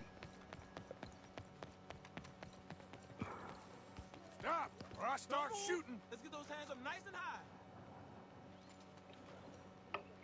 Press R to attack while being robbed. A will time attack will perform an execution.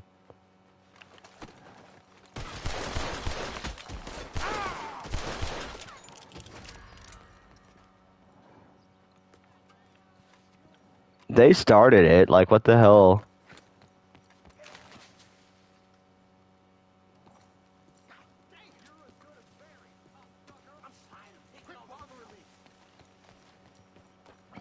Dark Ninja is preying on them.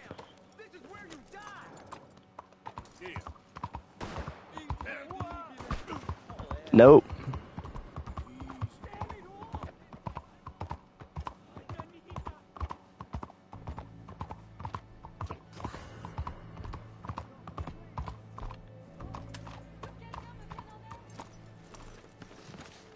Somebody do something!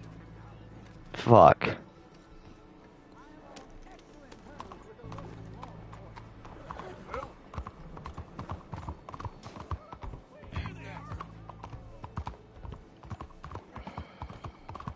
Stay there.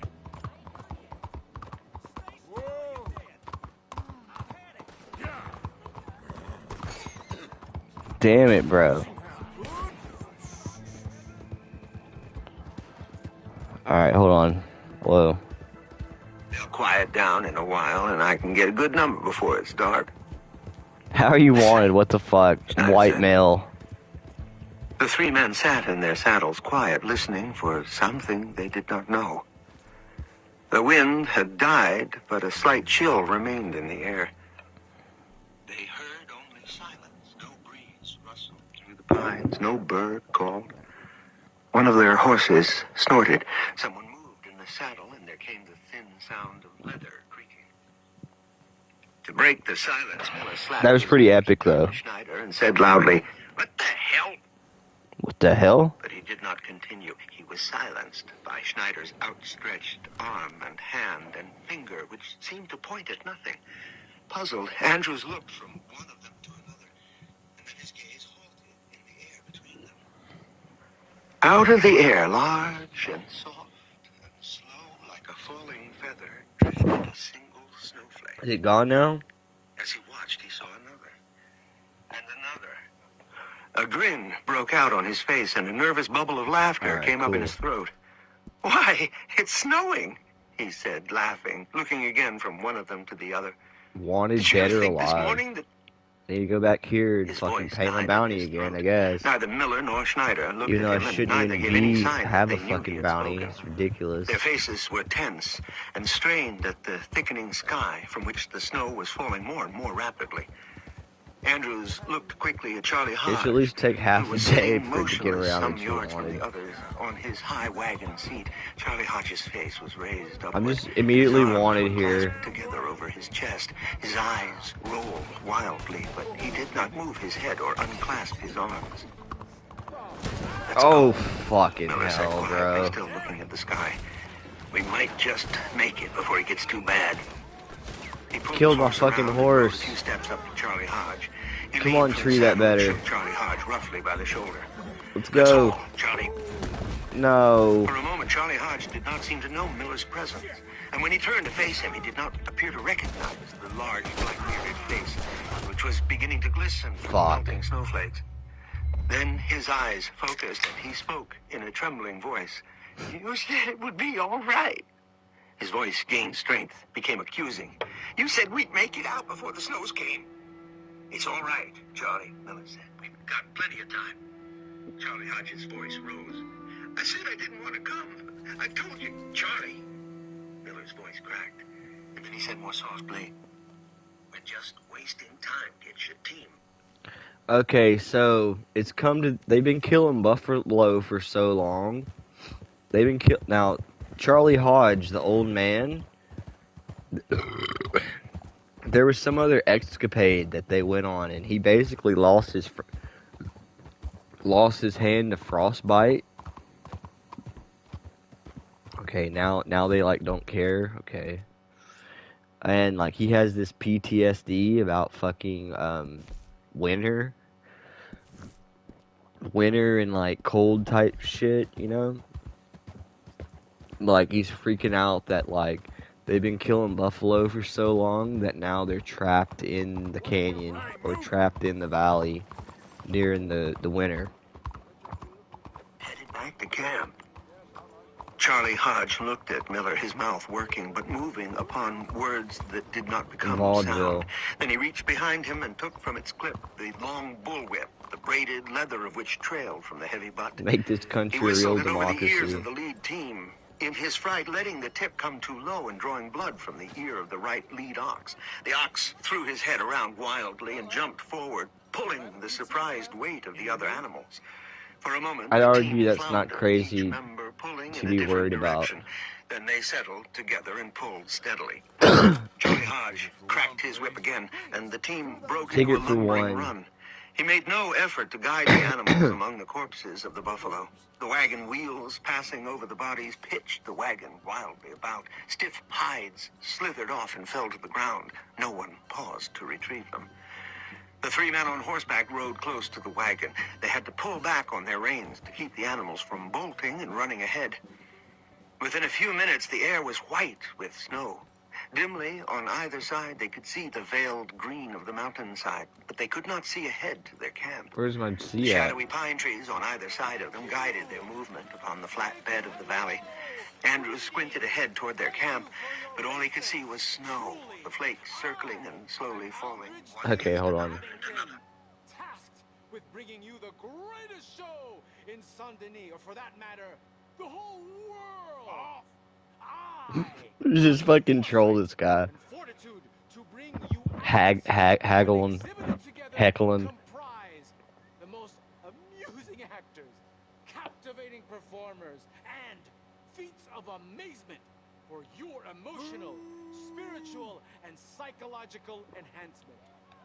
My delight and acquisitiveness began at an Going to early watch some age, Shakespeare at when I theater. was the You're more proprietor cultured than of I a previously tiny dog thought. circus, which tragically perished in a Like this is like the 1800 Kino Casino. It's the worst show ever. my little babies. But that's another story.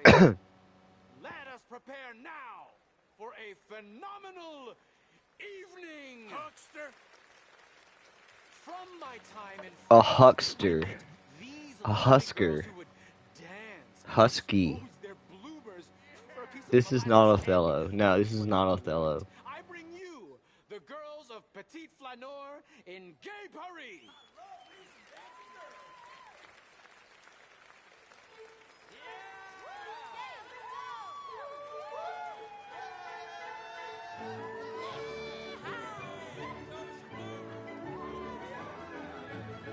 Did my mic cut out? Hold on, let me check. Did my mic cut out? My mic has cut out. Did my mic cut out? Oh no, it didn't. There's a delay.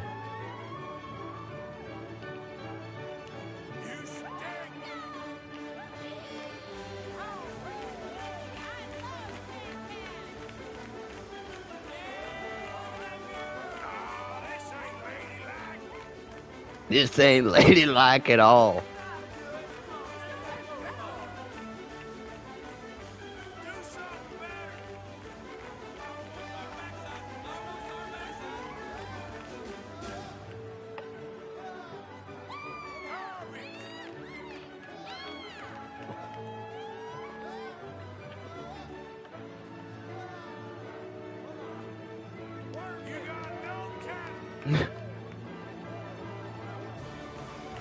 You got no talent.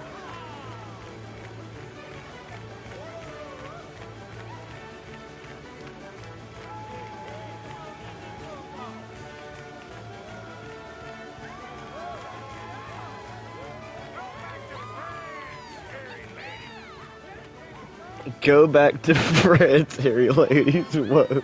Stop A-logging the girls.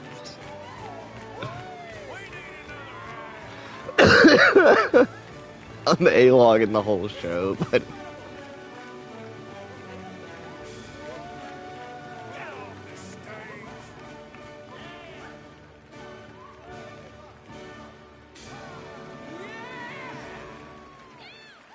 It's all nonsense.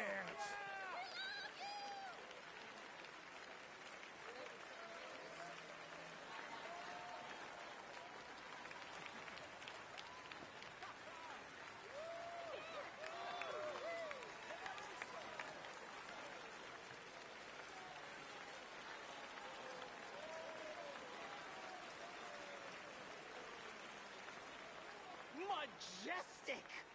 Have you ever seen such a thing? I'm all a quiver, I can tell you. I bring you the most incredible... I got him. I got him that time. You couldn't ignore it.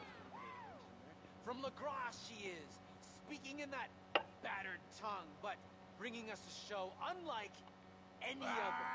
The mysterious Maya.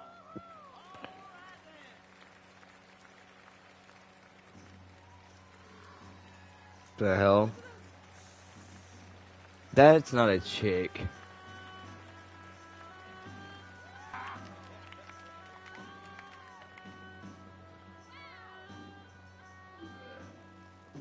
Can we get a feet diagnostic? Still looks like a man, I think. You belong in the kitchen.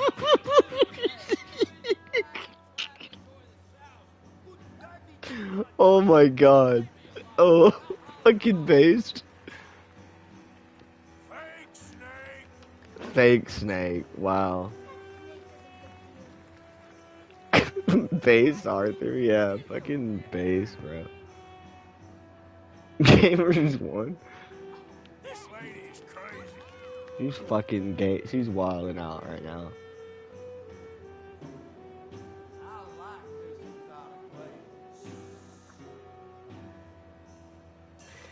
This ticket only costs $2.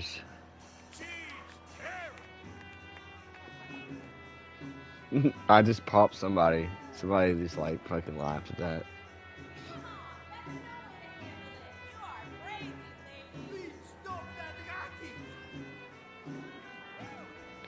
Play Aeschylus, the Iliad, or Shakespeare's Othello.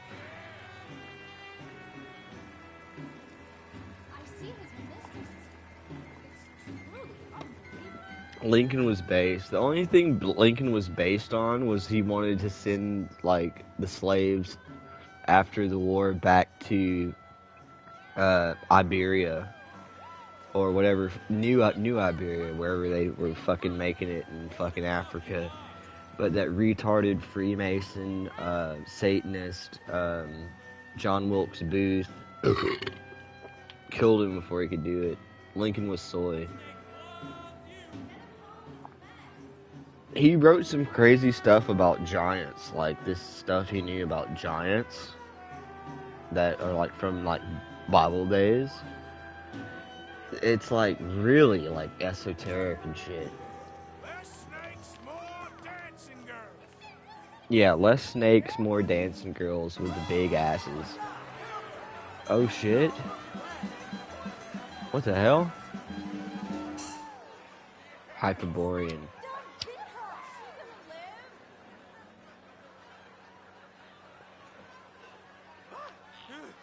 Oh my goodness. Laughed off stage. I assure you, she's fine. She has lain with snakes for many moons. much Oh, like the snaked. president.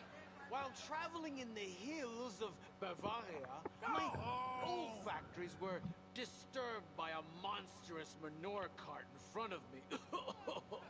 I was surprised to find it wasn't pulled by a beast of burden, but instead by a mighty woman as strong as an ox. I present to you the great Hortensia. Alright, I'm gonna go piss.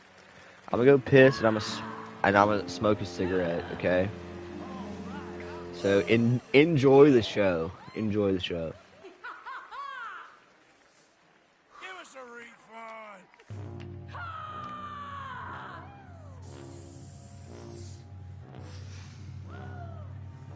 Phonies.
Dear Lord. She's fine, ladies and gentlemen. She has a very strong constitution. I once saw her stop a charging bull with her chest. Yes, an odd mating ritual, but each to his own. It has been my pleasure entertaining you this evening. Each day is one less until our last. Distraction is our greatest joy. Good night. Until next time.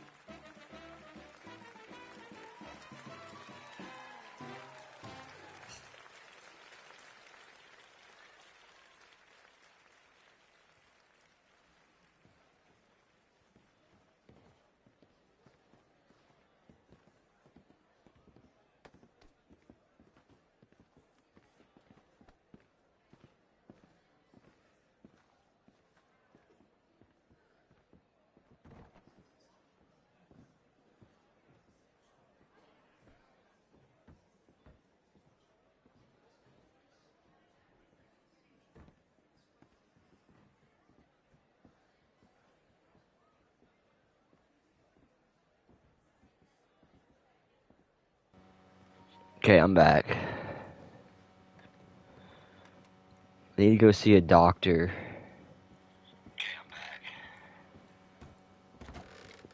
Audio is good. Okay, let's go back to Audible. There's still 27 minutes left in this fucking chapter. And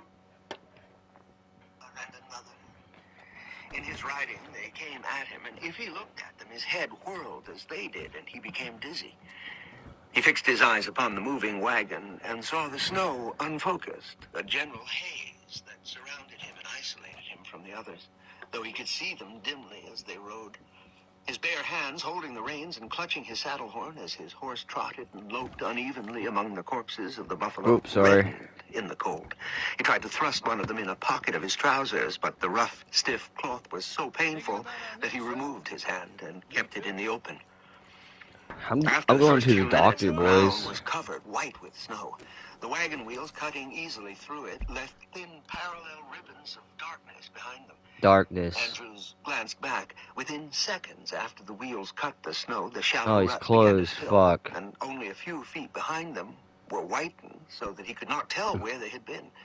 Despite their movement and the pitching of the wagon, he had the feeling that they were going nowhere, that they were caught on a vast treadmill that heaved them up but did not carry them forward. The breeze that had died when the first snowflakes began to fall came up again. It swirled the snow about them, whipping it into We need to their go to the faces, general causing store them to squint too. their eyes What against do its women know force. other than how to use their Andrew's body to gain jaws began favors to from ache. alphas?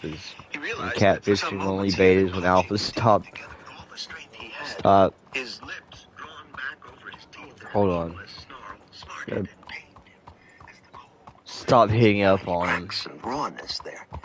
He relaxed his jaws and Yikes. dropped his head, hunching his shoulders against the cold. Face green which smiling, drove face through green the smiling, thin face clothing upon green his flesh. smiling. He looped the reins about his saddle horn and grasped it with both hands, letting his horse find its own way. The wind grew stronger and the snow came in thick flurries. For an instant, Andrews lost sight of the wagon and of the other men. A numb, vague panic made him lift his head. Somewhere to his left, he heard Okay, above the whistle chat, of the this wind is the your creak moment. and thump of the wagon wheels. He pulled his horse. KT, fucking Imperator, pay bounty. I'm glad you're doing the right thing. Yeah, whatever. I got stacks, nigga. So anyway, chat, this is your moment. Do I go do a mission for Sadie? Sadie's got a nice ass. I'm gonna say that. Sadie has a nice ass. Do I go help Sadie at the saloon, or do I go online and do like online shit? This is your moment, chat. Press 1 to go help Sadie with the fat ass, or press 2 to go do online shit. Why am I walking into a wall? I'll be right over. Sadie. Alright, KT says Sadie. Coda True says Sadie. I can go play poker here too. I don't have to go online. It's just funner to play it online. Or you'll never end the longest running series on this channel. It's true. It's true. We're getting there. We are getting there. Alright. The direction of the sound, and after a moment saw the heavy shape of the wagon careening over the littered ground, and dimly saw the hunched figure of Charlie Hodge swaying on the high-clipped seat, lashing the thick air with his bullwhip. Softly muffled by the snow and drowned by the wind, its wet crack sounded. And still the wind increased. It howled over the mountains and blew the snow into stinging pellets. In great sheets, it lifted the snow off the ground and spread it again. It thrust the fine white freezing powder into the crevices of their clothing, where it melted from their bodies' warmth, and it hardened the moisture so that their clothing hung heavy and stiff upon them and gathered the cold to their flesh. Andrews clutched his saddle horn more firmly. There was no sensation in his hands. He removed one hand stiffly from the horn and flexed it and beat it against the side of his leg until it began to throb painfully. Then he did the same with the other hand. By then, the first had grown numb again. A small pile of snow Why can't I gathered brush in him? his saddle in the sharp V formed by his legs. Above the wind, he heard a faint shout. The wagon loomed up suddenly before him. His horse halted, pitching him forward. He heard the shout again and thought it was his name that was called. He guided his horse along the side of the wagon, hunching himself against the wind and peering out of his half-closed eyes every second or so, trying to see who had called him. Miller and Schneider, their horses close together facing the wind, waited for him at the front of the wagon. When he came up to them, he saw Charlie Hodge huddled between the two horses, his back hunched to the wind. Stiffly, leaning against the wind, their faces turned down so that the brims of their hats were blown against their cheeks, the men dismounted from their horses, and crouching against the wind, thrusting themselves at an angle through it, came toward Andrews. Miller beckoned him to get down. As he dismounted, the force of the wind I pushed thought my his dog's gonna unsupported bark body again. forward, and he stumbled, one foot for a moment caught in the Alright. stirrup. Miller staggered up to him, Is grasped the him doctor by the open shoulders, yet? and put his bearded face, which was now stiff and Sadie. icy in spots where snow See, look, had melted, we can go and gamble frozen, here. to Andrew's ear. He shouted, "We're gonna leave the wagon here. It slows us up too much. You hold on to the horses while Fred and I unyoke the team." Andrews nodded and pulled the reins with him as he went toward the horses. His own horse pulled back, almost dislodging the reins from his numb hand. He jerked heavily on the reins, and the horse followed him. Still holding the reins in one hand, he stooped and fumbled in the snow, which lifted and swirled about his feet as if disturbed by a long explosion, until he found the knotted reins of the other horses. As he straightened, Charlie Hodge, whose back had been toward him, turned. The stump of his forearm was thrust inside his light coat, and his good arm pressed in close to his body as his body hunched over it. For a moment, Charlie Hodge looked at Andrew. Whoa. Without seeing him, his pale eyes were open and unblinking against the stinging wind and snow, and they focused on nothing. Whoa, His mouth boy. was moving rapidly, and his lips twitched one way and another, causing the beard about his mouth to jerk unevenly. Andrews shouted his name, but the wind tore the word from his lips. Charlie Hodge's eyes did not move. Andrews came a little closer. Shifting all What are three you doing, reins to boy? one hand, he reached out his other to touch Why are you Charlie freaking Hodge on out? the shoulder. At his touch, Charlie Hodge jerked back away and cowered, his eyes still glazed and his lips still working. Andrews shouted again, "It'll be all right, Charlie, it'll be all right." It'll be I was alright. barely able to hear what Charlie Hodge repeated over and over to the wind, the snow, and the cold. Okay, yeah, so this stream is brought to you and powered by Audible. I need those sweet, sweet, sweet Audible bucks. I don't think Rick Perry is the person you want to help you with life perspectives. He's not exactly the best role model or mentor. No matter how much he wants to present himself as he's suspicious. The male sexual pecking order is a good thing, though has a 20% mating success among men, does marginally help to prevent bad genes getting back into the human gene pool. Well, there you go, you know. How am I supposed to relax today? Men are usually Looking like a right. lady won't help us if you're not going to act like one. White men are always right. There you are. Here I am. Come on, let's go. Let's go where? And why are you so riled up? Today is a great day, Arthur. Today is the day they are going to hang Colm O'Driscoll. That's so. Rather they hang him or I shoot him. Oh, they are gonna hang him. Yeah, and not before time. That boy's been on the gallows more than most. I wouldn't count anything until his neck's broke. Well, nor would I. Which is why, despite us being wanted men, we're gonna attend the event ourselves. And follow him onto the scaffold? Well, let's hope not. But if I could see that son of a bitch breathe his last, I think I'd die a happy man. We are gonna disguise ourselves In this? in this.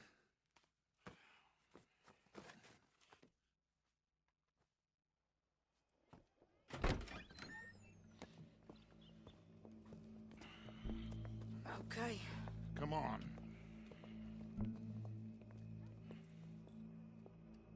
Well, don't we just look the part? We'll cut through the alley to get to the gallows. We keep our weapons holstered, our disguises on, and our wits about us. Mrs. Adler, might I say, being a fancy woman of Saint Denis suits you. Here's Except like the Queen of here Sheba and here's that Sadie. Son of a bitch swing. Colm hung me up, nearly butchered me. That don't mean I'm comfortable in this woolen coat. You made it out of that predicament, as I remember, Mr. Morgan. My husband weren't so lucky. You lost your husband. I lost my darling Annabelle. That poor boy Kieran. We've all lost Kieran. because of Colm. Kieran. And that is why we will shepherd him to eternity. Amen to that. Now keep those fingers off those triggers, because we'll need cool heads and calm dispositions to see this done. Practice what you preach, brother. Whatever do you mean? Are you gonna keep your cool? Really? Really? You seem to lose it all so often now. This doubting and questioning of yours? I miss the old Arthur. Don't we all? You two quit it. Y'all got a job to do, and we're all in rough agreement about how we're doing it. As far as I can tell. Exactly. We'll get it done, all right. We'll get her done. Come on. We got a hanging to witness. Hell yeah. Let's go watch a lynching, chat. Let's lynch this nigga.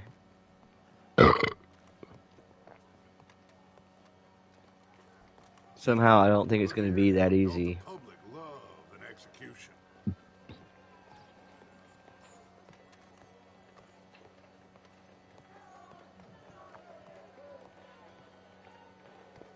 All right, good.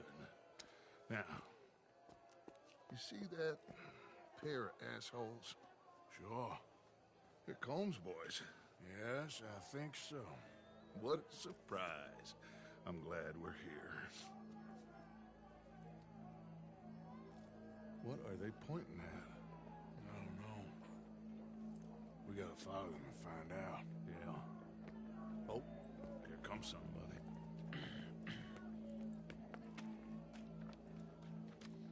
Stay here. Don't do nothing.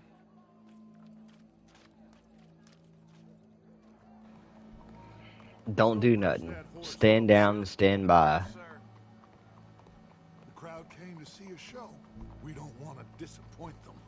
I guess they did miss their chance to see John swing by his neck. Hey, you know I wasn't going to let it come to that. I guess I don't know what I know no more. And I guess this isn't the time to question either my decisions or yours. Here and now, Colm O'Driscoll's going to get his due. He's cutting in there. Posse riding through town last week, dragging some helpless farmer by a goddamn rope. Alright, maybe we can play some book now. Oh, wait, no.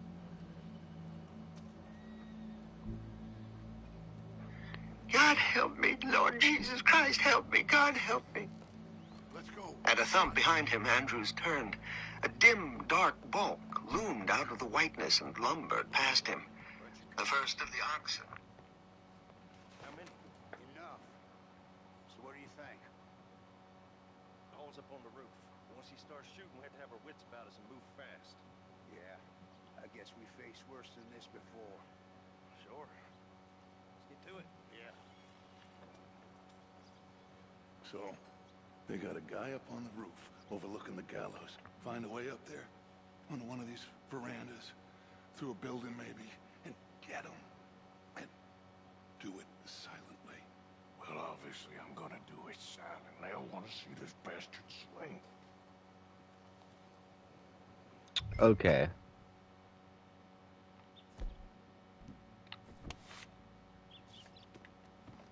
We're going in like Band of Brothers, okay?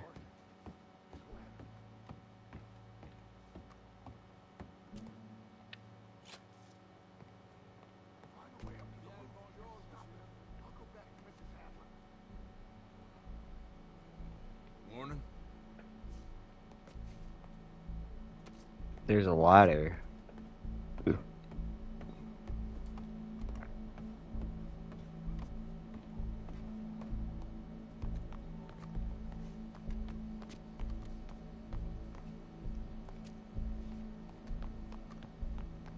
Right here.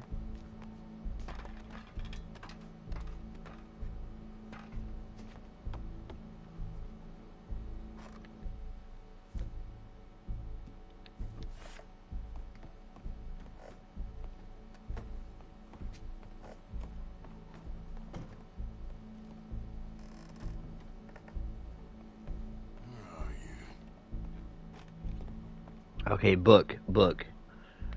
Had been unyoked by Miller and Schneider.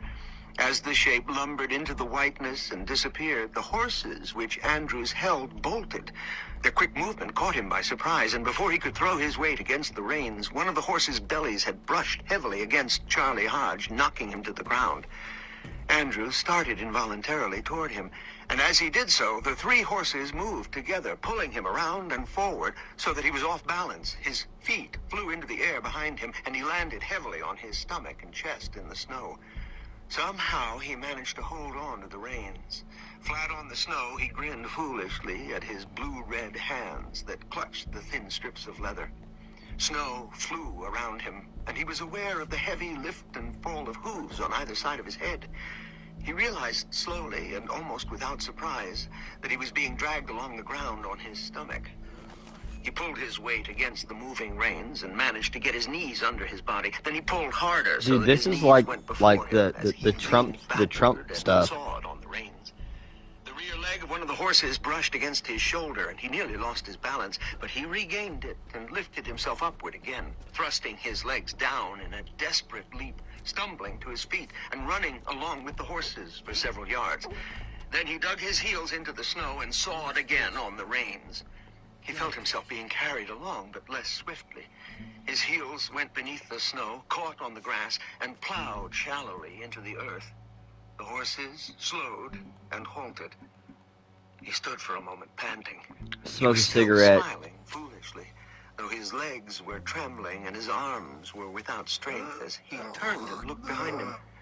Whiteness met his eyes. Yeah, for real. He could not see the wagon or the oxen or the men who stood near them. He listened, trying to hear a sound to guide him. Nothing came but the increasing moan of the wind. He knelt and looked behind him at the path he had scraped in the snow. A narrow, Bastard. rough depression showed shallowly. He pulled the horses with him as he I have a followed the knife. path, stooping Where'd my onto the knife go, ground, dude? brushing at the snow with his free hand.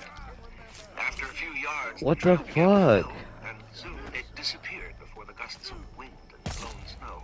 Bro, where the fuck did my knife go that I fucking had the whole time? From which he had been pulled. He hoped that he had been carried away from the wagon in a straight line, but he could not be sure. Every now and then he shouted. His voice was whipped from his mouth and carried behind him by the wind. Getting bodied, for real, yeah, like, I mean... From his feet and hands, numbness crept toward his body. He looked about him wildly. He tried to walk forward slowly and steadily, conserving his strength. But Get his legs fucked, dude. jerked beneath him and carried him forward in an uneven gait that was half trot, half run. The horses whose reins he carried seemed to The be knife a isn't real. burden, though they moved docilely behind him. He had to use all his will to keep from dropping the reins and running blindly in the snow. He sobbed and fell to his knees. Awkwardly, with the reins still clutched in his right hand, he crawled. With him justly is by savagery. Colm O'Driscoll is one such man. He has murdered, tortured, robbed, stolen, raped, and abused for a decade across 5 states, seemingly with impunity. Today, justice catches up with him. As well you may. I've been a bad man. Silence! These charges are... This is not a court where you shall be tried. This is a place where your sentence is to be carried out. And your sentence, Colm O'Driscoll, is that you are to be hanged by the neck until you are dead. This is not a task we take lightly. It is not a task we enjoy, but it is a task we must carry out if our civilization is to prosper. Gentlemen, are we ready? Colm O'Driscoll, may God, in his infinite wisdom, have mercy upon your soul. Whenever you are ready.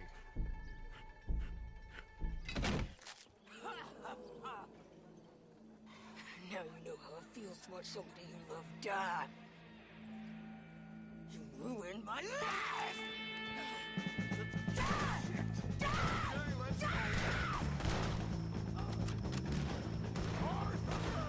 If you don't hear me, shoot some of these O'Driscolls.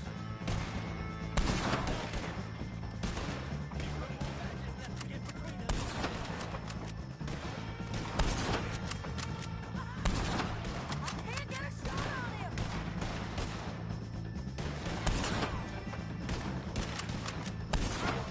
Just as I say, James Colm O'Driscoll.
Take it on, Arthur.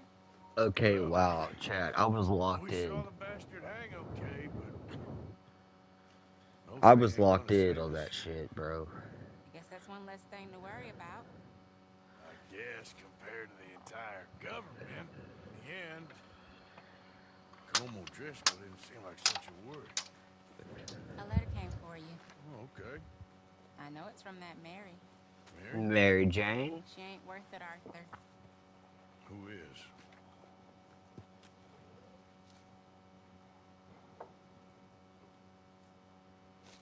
My dear Arthur, you never showed up. And now, after looking at the newspapers, I understand why. I don't imagine you'll receive this letter, but I, nonetheless, must send it. Arthur. Oh, Arthur. I was just starting to dream the silliest and softest of dreams. I miss you, and I will always miss you. But I cannot live like that. And it seems you cannot live any other way. When I'm with you, the world makes sense, but when we are apart, I see clearly that your world is not a world from which one can escape. I'm so sorry for everything long ago, and for starting up that business again. There's a good man within you, Arthur, but he is wrestling with a giant. And the giant wins time and again. You've broken my heart again, and I fear I have broken yours. And for that, I will never forgive myself, but you must let me go now. I enclose a ring you gave me many years ago, when we were both young. Not because I don't like it, but because I care for it far too much, and it reminds me too much of you. I hope one day you will find some people in love who can use this, for it kept me thinking of you all these years, and I hope by returning it to you, I can finally be free. Goodbye, Mary.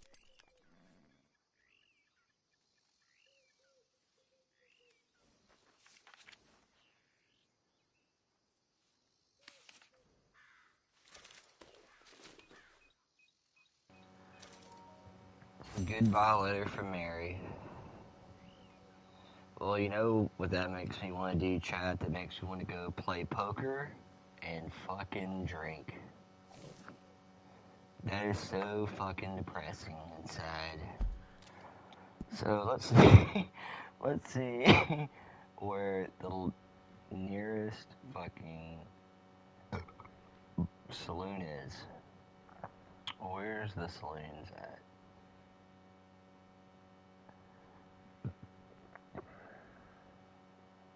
Index.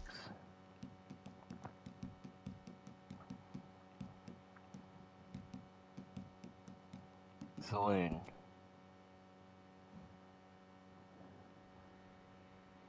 That is so far. Like this, like it's ridiculously, stupidly far away. It should not even be that far away. Okay.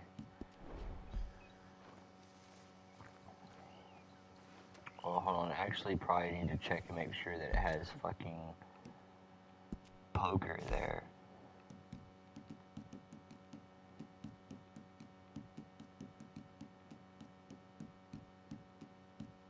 Right. Missions.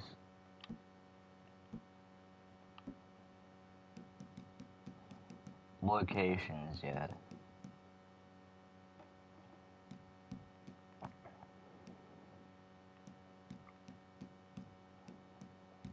Grub.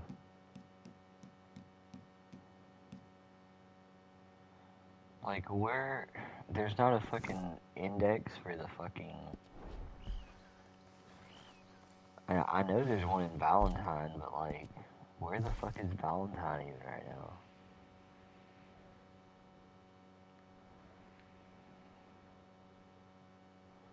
Eagle flies. I don't want to fuck with him right now. Valentine's right here.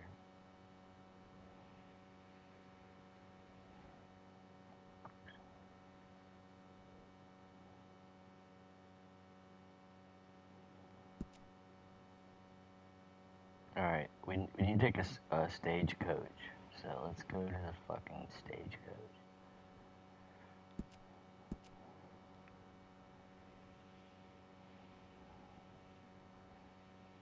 Take a stagecoach to Valentine.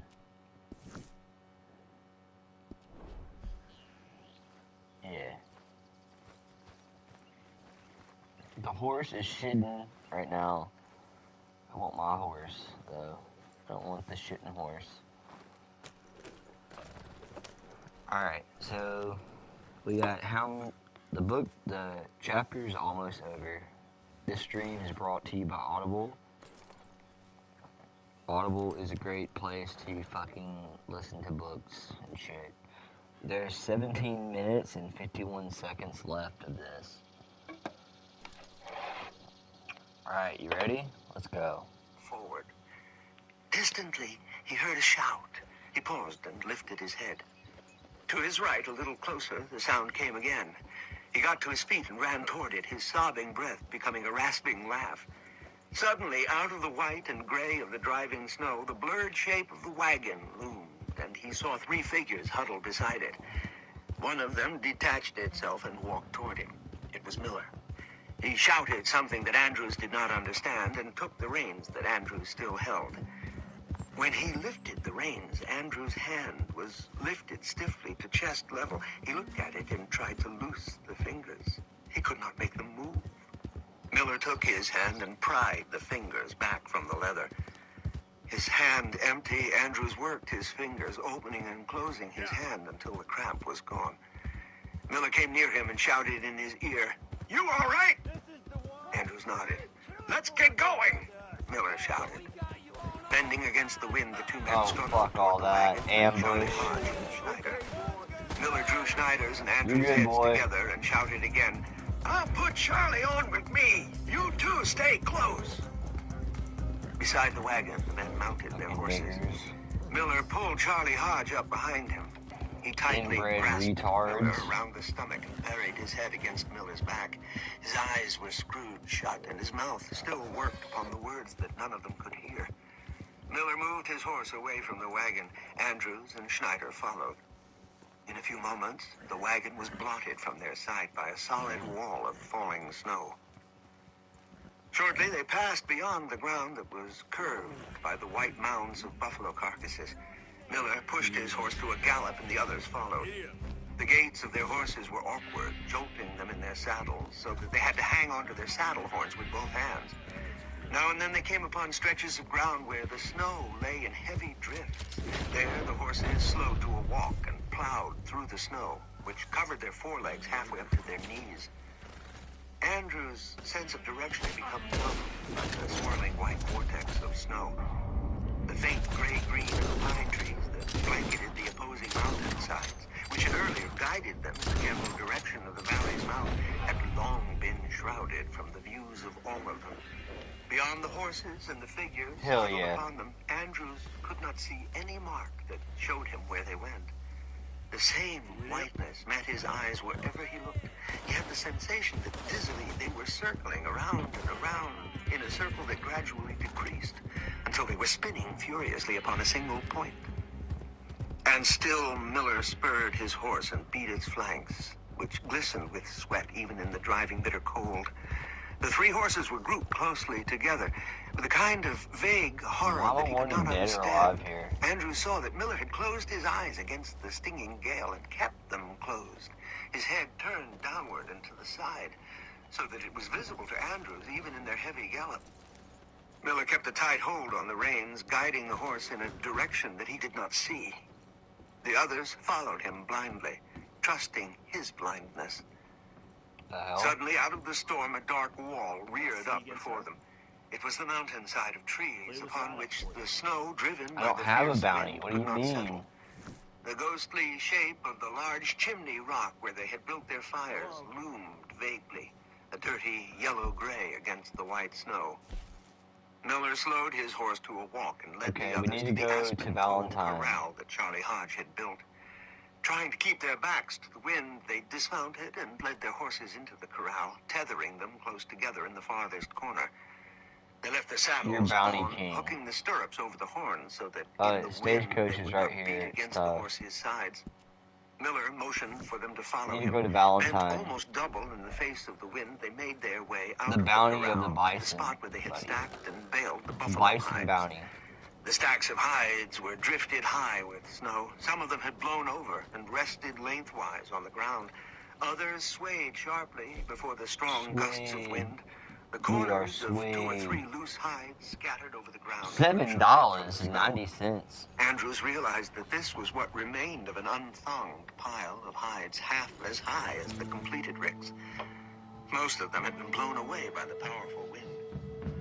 For a few moments, the men stood still, huddled close together beside a stack of hides. Half leaning against it, a great weariness came over Andrews. Despite the cold, his limbs loosened and his eyelids dropped. Dimly, he remembered something that he had been told or that he had read about death by freezing. With a shiver of fright, he stood up away from the hides. He flailed his arms, beating them against his sides until he could feel the blood run through them more swiftly, and he began to jog around in a small circle, lifting his knees as he ran. Miller pushed himself away from the rick of hides where he had been resting and stood in his path. He put both hands on Andrew's shoulders and said, his face close and his voice loud, "Be still. You want to get yourself froze to death, just keep moving around. That'll do it right quick." Andrews looked at him dully. "You work up a sweat," Miller continued, "and it'll freeze around you as soon as you're still for a minute. You just do what I tell you and you'll be all right." He returned to Schneider. "Fred, cut some of them hides loose." Schneider fumbled in the pockets of his canvas coat and brought out a small pocket knife. He sawed at the frozen thongs until they parted and spilled the compressed hides out of their confines. Immediately, the wind caught half a dozen of them, lifted them high, and sailed them in various directions. Some of them landed high in the branches of the pines, and others scudded along the snow toward the open valley and disappeared.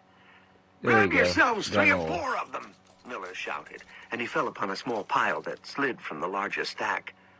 Quickly, Andrews and Schneider did the same, but Charlie Hodge did not move. He remained huddled, half crouching.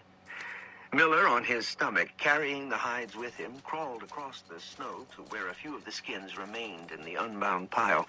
He pulled at the stiff thong that Schneider had hacked and managed to extricate a length of it from the bottom hide, where it was fastened to the small hole in the skin of what had been a buffalo leg. He cut this length into a number of pieces of equal length. Schneider and Andrews crawled across the snow and watched him as he worked. With his short knife, Miller punched holes in each of the legs of the hides, which he secured beneath him. Then, turning 2 of the skins against each other so that fur touched fur, he thonged the legs together.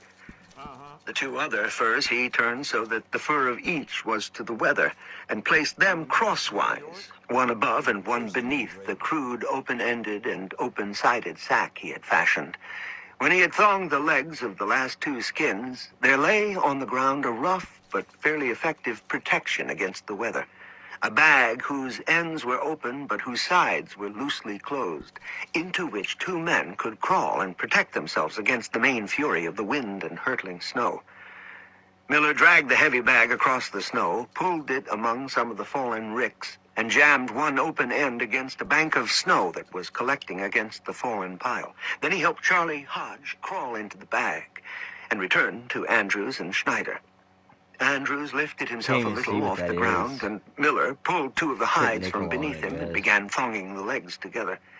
"This will keep you from freezing," he shouted above the wind. "Just keep close together in this and don't let yourselves get wet. You won't be warm, but you'll live." Andrews got to his knees and tried to grasp the edges of the hides, to pick them up and carry them to Miller, who had almost finished the first part of the shelter, but his fingers were so numb that he could not make them move with any precision. They hung at the ends of his hands and moved feebly and erratically over the frozen fur without strength or sensation. Bending his hands from the wrists, shoving them through the snow under the hides, he staggered to his feet. Pressing the hides against his lower body, he started to walk with them to Miller. But a gust of wind caught him, thrusting the hides heavily against him and nearly lifting him off his feet. He fell to the ground again near Miller and pushed the hides through the snow to him. Schneider had not moved. He lay on his stomach on his small stack of hides and looked at Miller and Andrews. Through the snow and ice that glittered and stiffened his tangled hair and beard, his eyes gleamed. That's my repeater. Oh, After Miller had crossed the hides, and as he was tying the last thong to hold them together, he shouted to Schneider, "Come on! Let's drag this over to where Charlie and me are laying." For a moment, through the ice and snow white on his face, Schneider's bluish lips retracted in what looked like a grin. Then, slowly, from side to side, he shook his head. "Come on!" Miller shouted again. "You'll freeze your ass off if you stay out here much longer." Strongly through the howling wind came Schneider's voice. "No!" Dragging the shelter between them, Andrews and Miller came closer to Schneider. Miller said, "You gone crazy, Fred? Come on now, get inside this with Will here. You're gonna get froze stiff." Schneider grinned again and looked from one of them to another. "You sons of bitches can go to hell." He closed his mouth and worked his jaws back and forth, trying to draw spittle. Bits of ice worked loose from his beard and were whipped away by the wind. He spat meagerly on the snow in front of him. "Up to now, I've done what you said. I went with you when I didn't want to go. I turned away from water when I knew there was water behind me. I stayed up here with you when I knew I had not to stay. Well, from now on in, I don't want to have nothing to do with you. You sons of bitches. I'm sick of the sight of you. I'm sick of the smell of you. From here on in, I take care of myself. That's all I give a damn about." He reached one hand forward to Miller. Do not the fingers put your dog clawed down. upward and Medicines and cures are trembled from his available. anger. "Now give me some of them thongs and leave me be. I'll manage for myself." Miller's face twisted in a fury that surpassed even Schneider's. He pounded a fist into the snow where it sank deep to the solid ground. "You're crazy!" he shouted. "Use your head. You'll get yourself froze. You've never been through one of these blizzards." "I know what to do," Schneider said. "I've been thinking about it ever since this started. Now give me them thongs and leave me be." This should help. The two men stared at each other for several moments. Okay, let's see The tiny snowflakes, thick and sharp as blowing sand, streamed between them. Finally, Miller shook his head and handed the remaining thongs to Schneider. His voice became quieter. "Do what you have to do, Fred. It don't matter a damn to me." He turned a little to Andrews and jerked his head back toward the fallen bales. All right. "Come on, let's get out of this." Should be good. They crawled across the snow away from Schneider, pulling Andrews' shelter with them. Once Andrews looked back, There's 5 minutes left of this chapter. He Brought worked to you by alone Audible. and furiously in the open space of Gimme storm Amy's and smart did not song. look in their direction. Miller and Andrews placed the shelter beside the one which was Where's humped the with fucking Charlie Hodge's saloon at? body and shoved its open end against the Saloon's right bale of here. hides. Miller held the other end open and shouted to Andrews, "Get in and lay down. Lay as quiet as you can. The more you move around, the more likely you are to get froze. Get some sleep if you can. This is liable to last for some time." Andrews went into the bag feet first. Before his head was fully inside, he turned and looked at Miller. Miller said, "You'll be all right. Just do what I said." Then Andrews put his head inside and Miller closed the flap, stamping it into the snow so that it would stay closed. Andrews blinked against the darkness. The rancid smell of the buffalo came into his nostrils. He thrust his numb hands between Order a his lamb's thighs and fry. waited for them to Hell yeah. They were numb for a long Let's time, go. and he wondered if they were frozen. And they finally began to tingle and then to pain him. Their slowly growing warmth. He sighed and relaxed a little. The wind I'm outside fucking found its dying. way through the small Forgot I'm openings of the dying. bag and blew snow in upon him.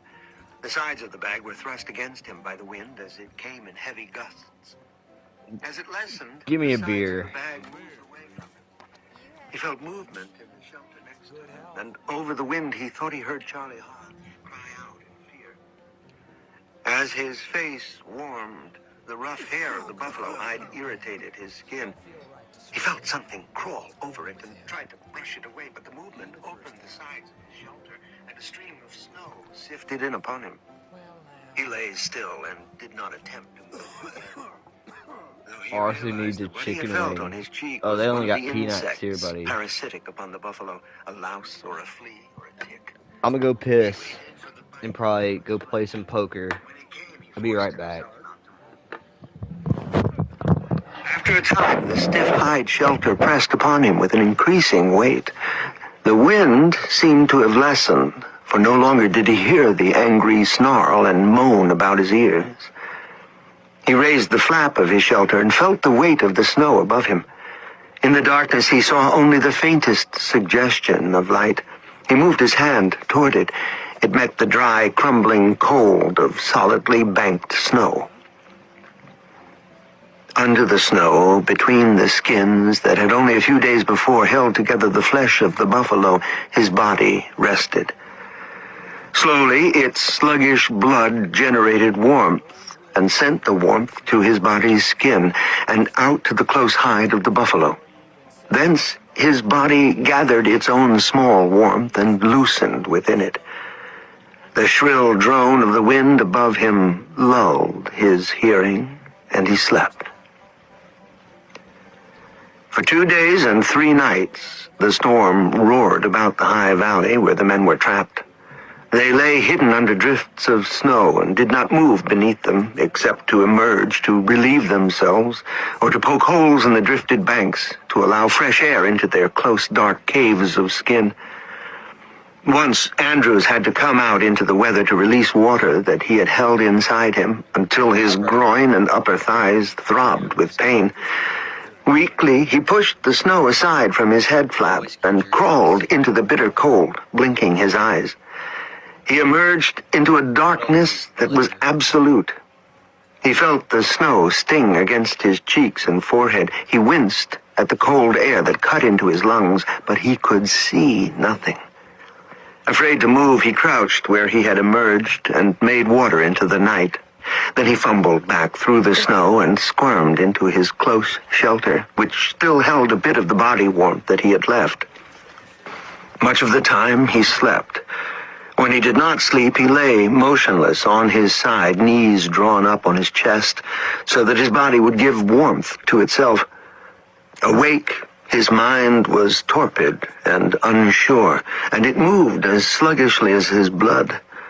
Thoughts, unoccasioned and faint, drifted vaguely into his mind and out. He half remembered the comforts of his home in Boston, but that seemed unreal and far away.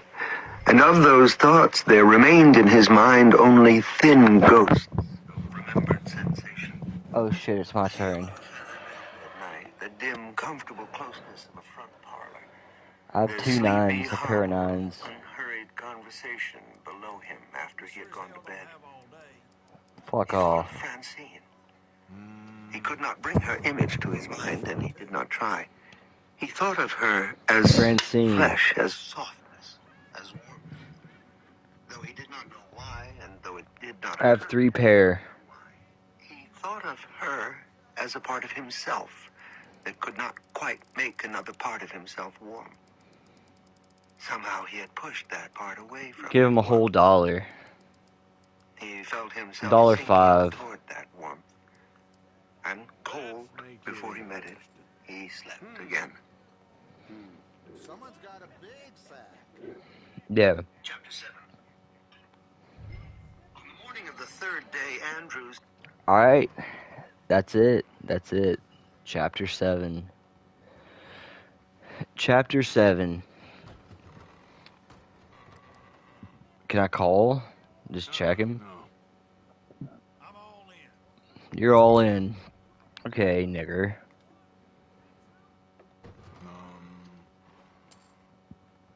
There. Good for you, bad for me. I wouldn't waste those. Come on. Darn. What? Very impressive. I got a full house. Come on. Get fucked, nigga. Retard. But like the AI is kind of retarded. He busted. Until next we play. That's why I like playing online poker. Hold on, no. I'm gonna leave. It was a fun game. Yeah, that was real. That was a good warm up. I can go to online. I can go to free roam.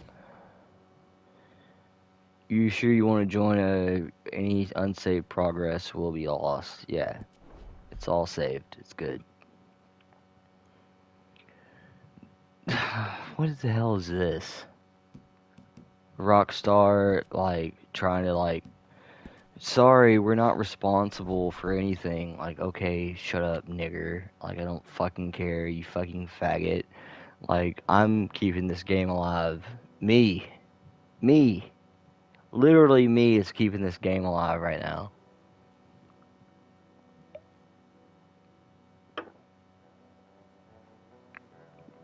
And, like, people who just love, like, Red Dead Redemption and shit. So we're on chapter 12 of Butcher's Crossing. The winner is coming, chat. That's the ego talking, buddy. It's true. It's true, but real at the same time. It's true and objectively real.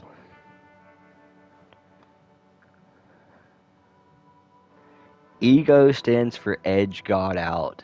Like take God out of your life, you know. God is in my life 100%. I have no ego. There's no reason to have an ego. 60% online loaded. Alright. So this is for major consequences, right? We're gonna go play poker online. Every single human has ego. I don't think all of them do. Because like some people there's just nothing there. Where am I? Right here's where we need to go.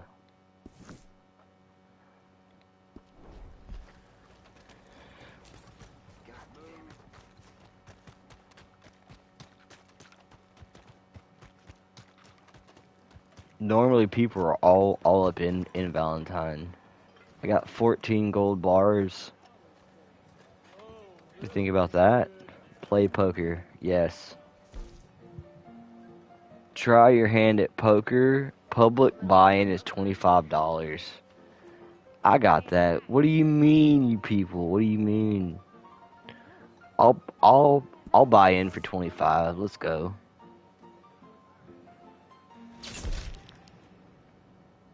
Now these people are gonna be able to hear me talking. And I've been kicked from poker games from just like winning and like talking. Winning. Alright. Hello, how's everyone doing today? Hope everyone's good at the table here, alright?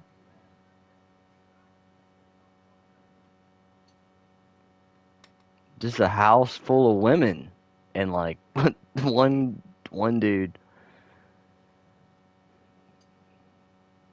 I don't believe this is real.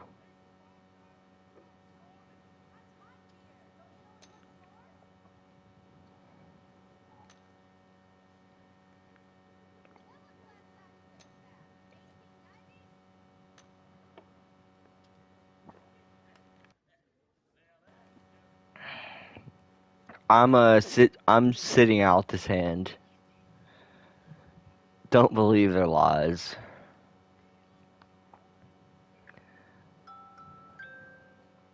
It's night time.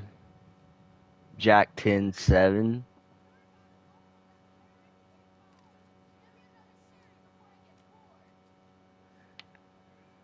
I can't even look at the river or you know the fucking whatever there.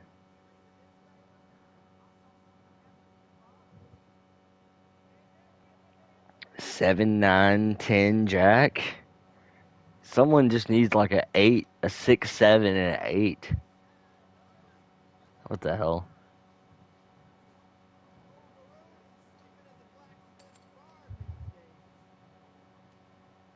of anything.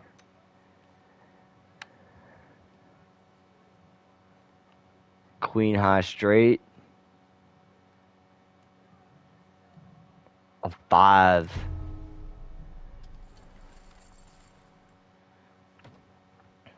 Okay, I'm finally in.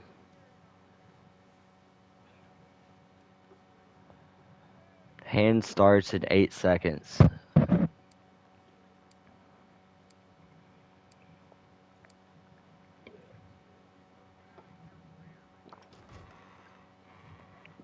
We're at the casino now, chat.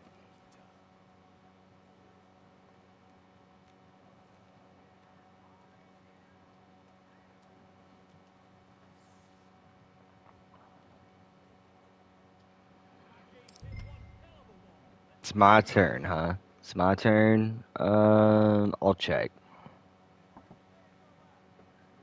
They just look disgusted that I just checked.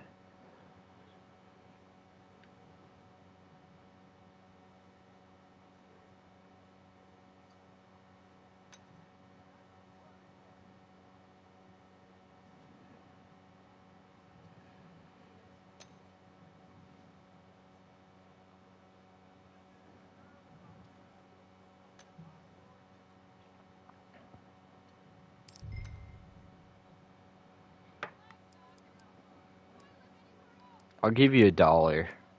I can't even give you $1. I'll give you $1.60. There you go.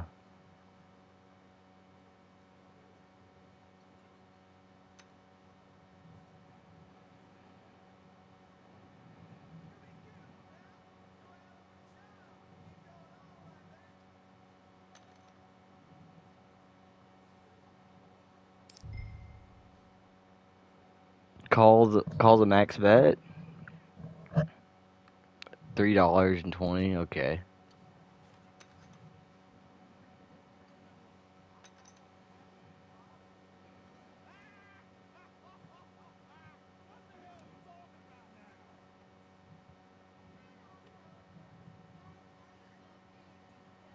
Six high.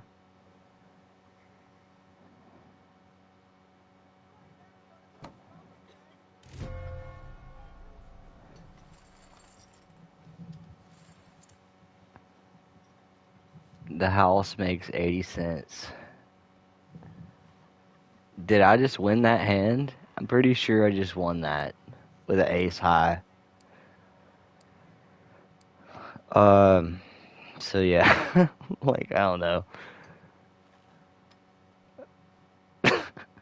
I'll let y'all win, I guess. I mean, I'm just trying to make money here, you know. I don't know what y'all are doing.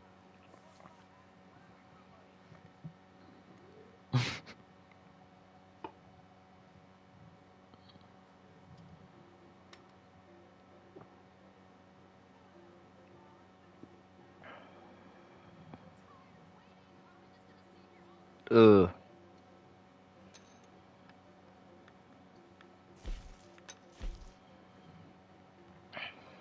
I don't like this hand. Fold.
The shifty eyes of the Asian.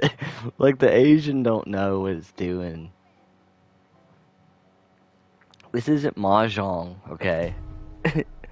Hell yeah.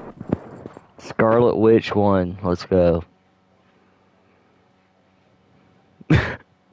just so mad. Like, like Yellow Cowboy Girl, she's the most chill one right now. Just dead eyes, fucking Dylan. Holy fuck.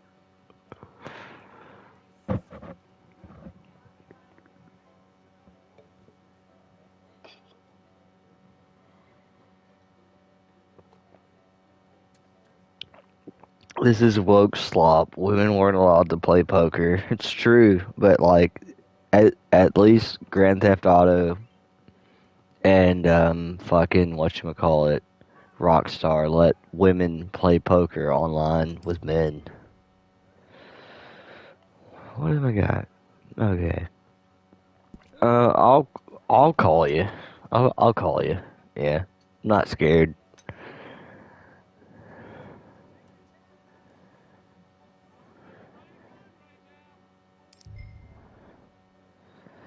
Take my turn. Okay. Fold.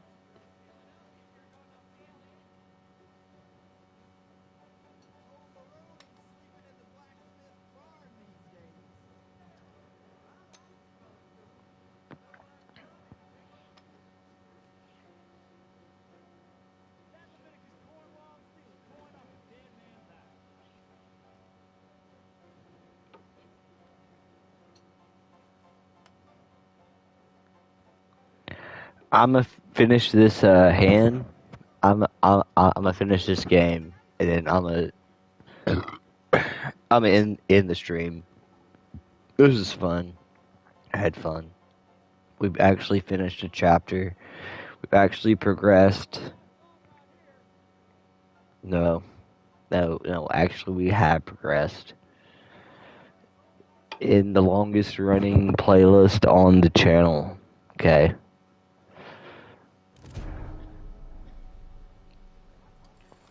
Scarlet Witch won again. There you go.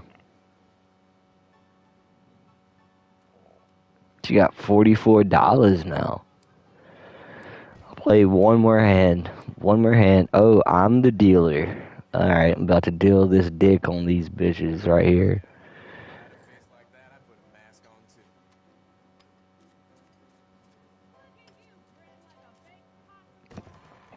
This is Texas Hold'em.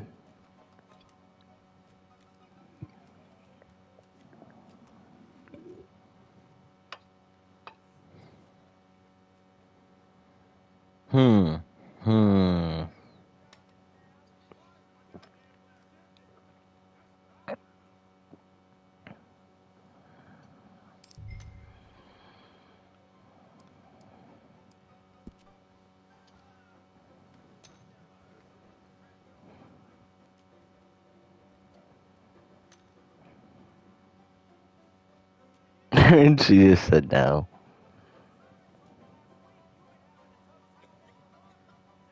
She's got tuberculosis.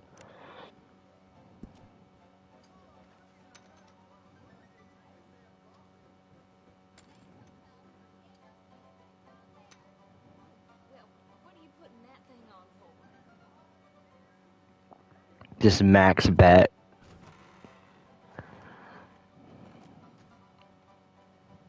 I got a pair of diamonds.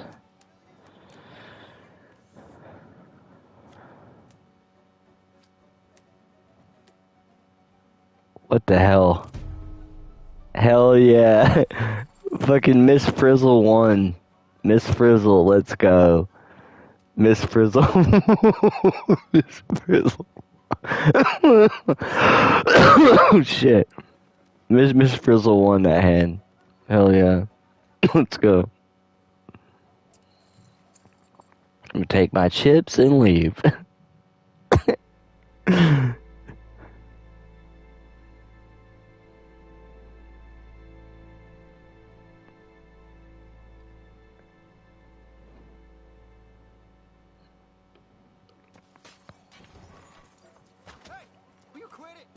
The hell? Hey, what's up, dude? What the hell? He just killed me. Nigga just killed me. I'm not gonna press charges. I'm gonna respawn. What the hell?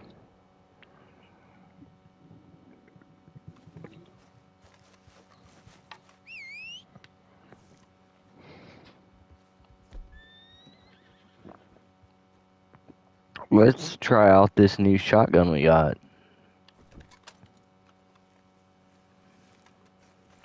And we spent a bunch of money on.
I don't know where he went, chat.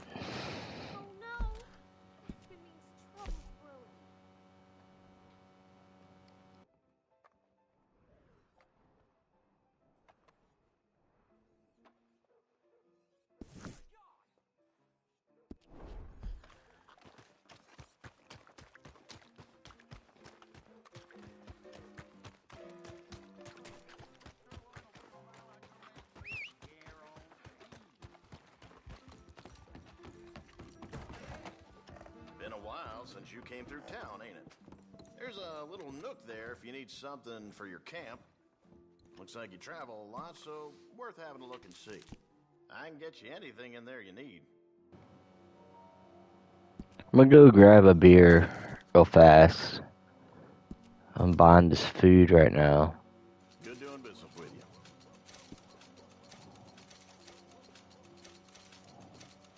That's done.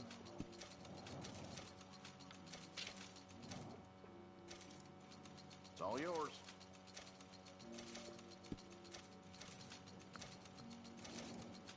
Another one for you.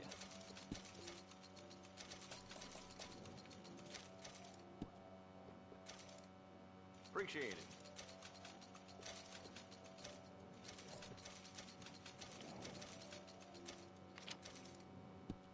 Crackers. Okay then.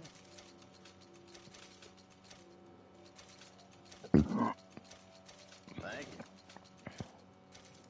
Classic date cakes? What is a date cake?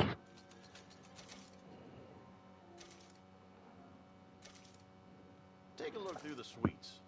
The game is breaking from how much stuff I'm buying.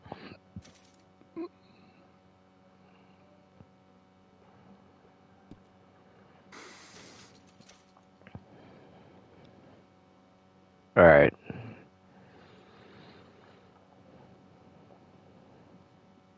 Packaged food. Can't go wrong. It's a gay cake. I'm gonna go piss and I'm gonna end it, bro. I'll be right back. What are you even fucking doing?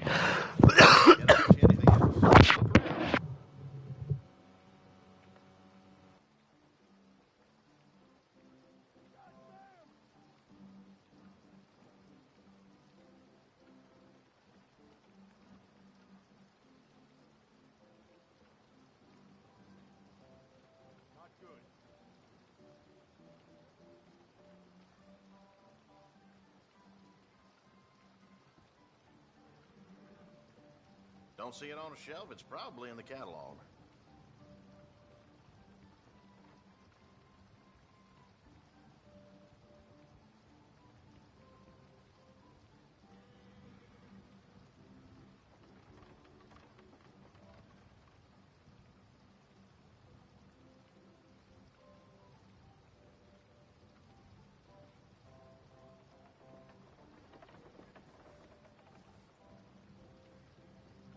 If you're looking for something you don't see, let me know.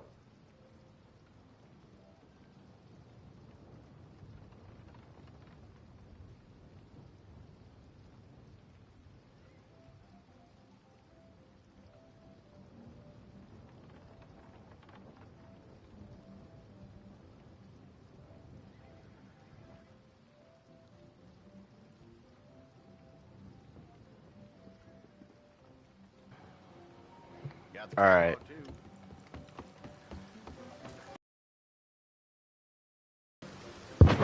That's it, chat. It's over.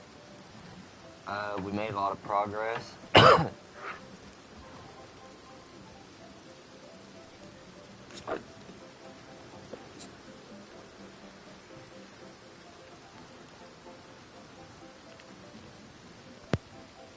have to make sure that it's still working now. That shit just like ripped out of the fucking controller.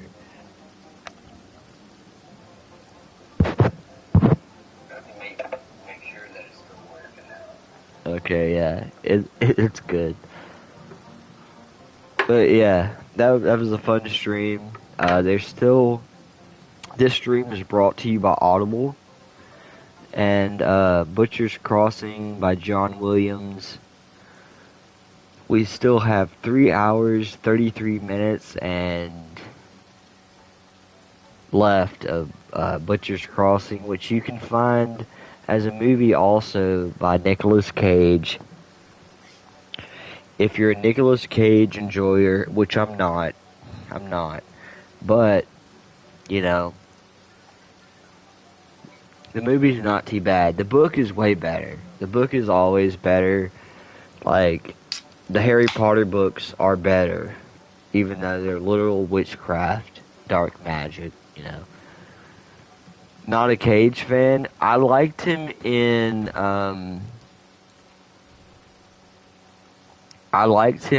that one where it was like the Five Nights at Freddy's discount version.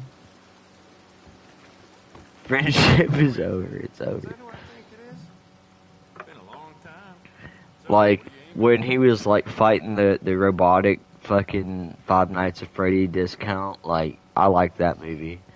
National Treasure's alright, but it's too corny. It's way too corny for, like, I just can't deal with it, bro.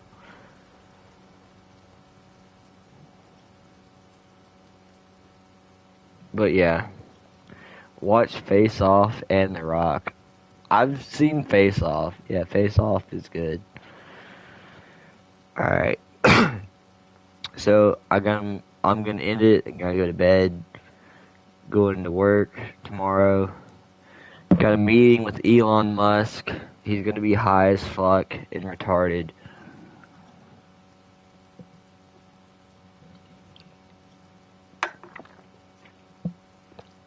He's gonna be talking about how he's a pro gamer.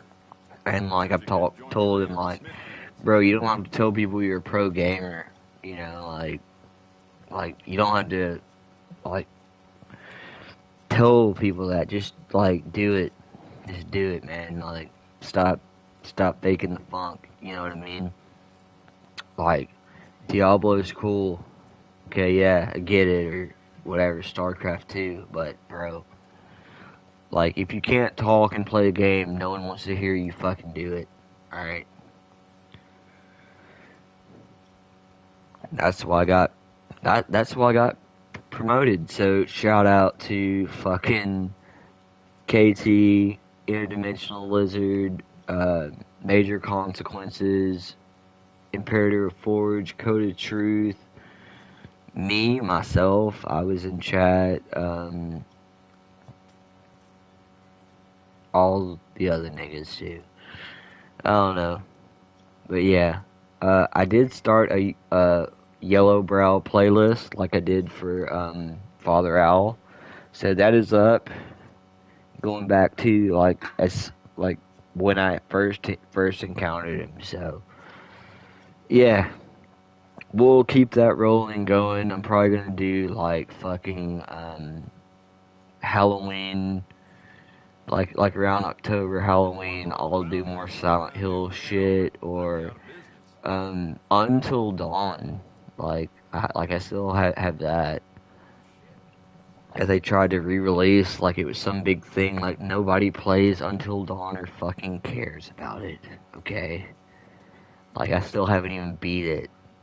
Like, it's trash. Alright, that's what Astrobot 2 won. Alright. How long have I gone? I've gone long enough. 3 hours. Holy shit. That's more than enough. Hell yeah. Until Dawn is cooked. Yeah, bro. Like, just, what the hell? Like, who cares? Alright. Peace out, chat. Love you. Thank you for, giving me your time. This is your time. I work for you.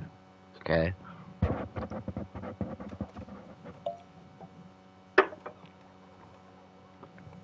Stay blessed, not stressed. You'll be back, no doubt.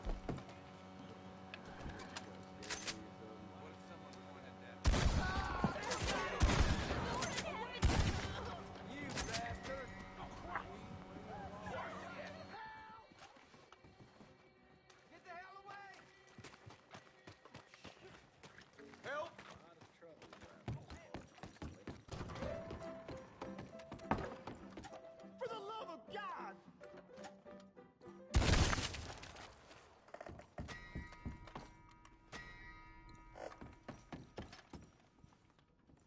Jesus, please! Alive!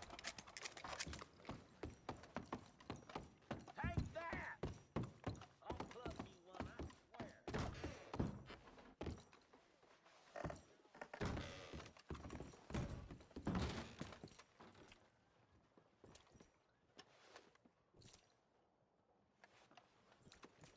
Wait a minute! Oh, God!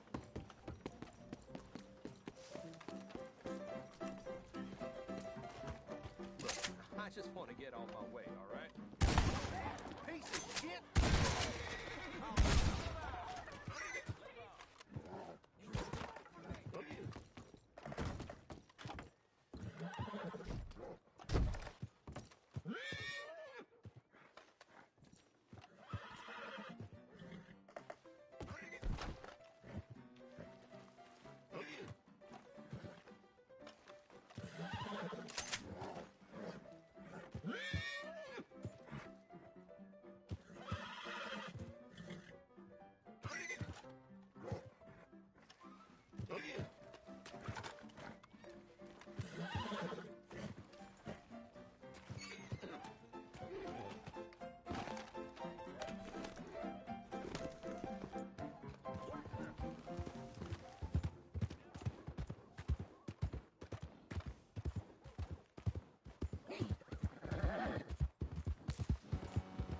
I'll meet you at the crossroads, and we won't be lonely, alright?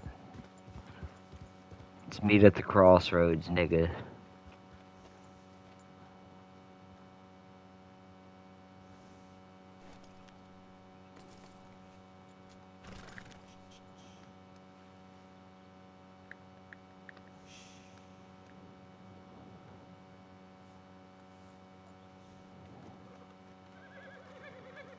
Chadwing Farm.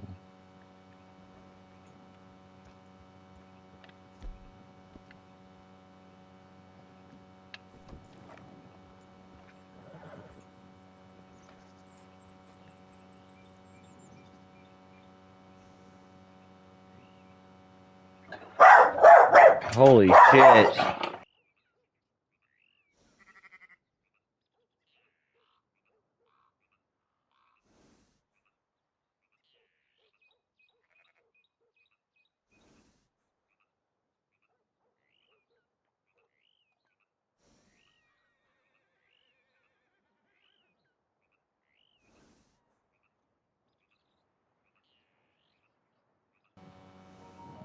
The dog saw a fucking raccoon and tripped the fuck out.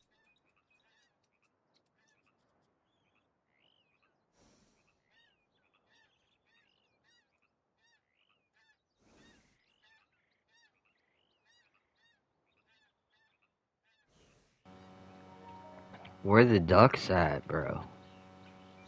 Over there.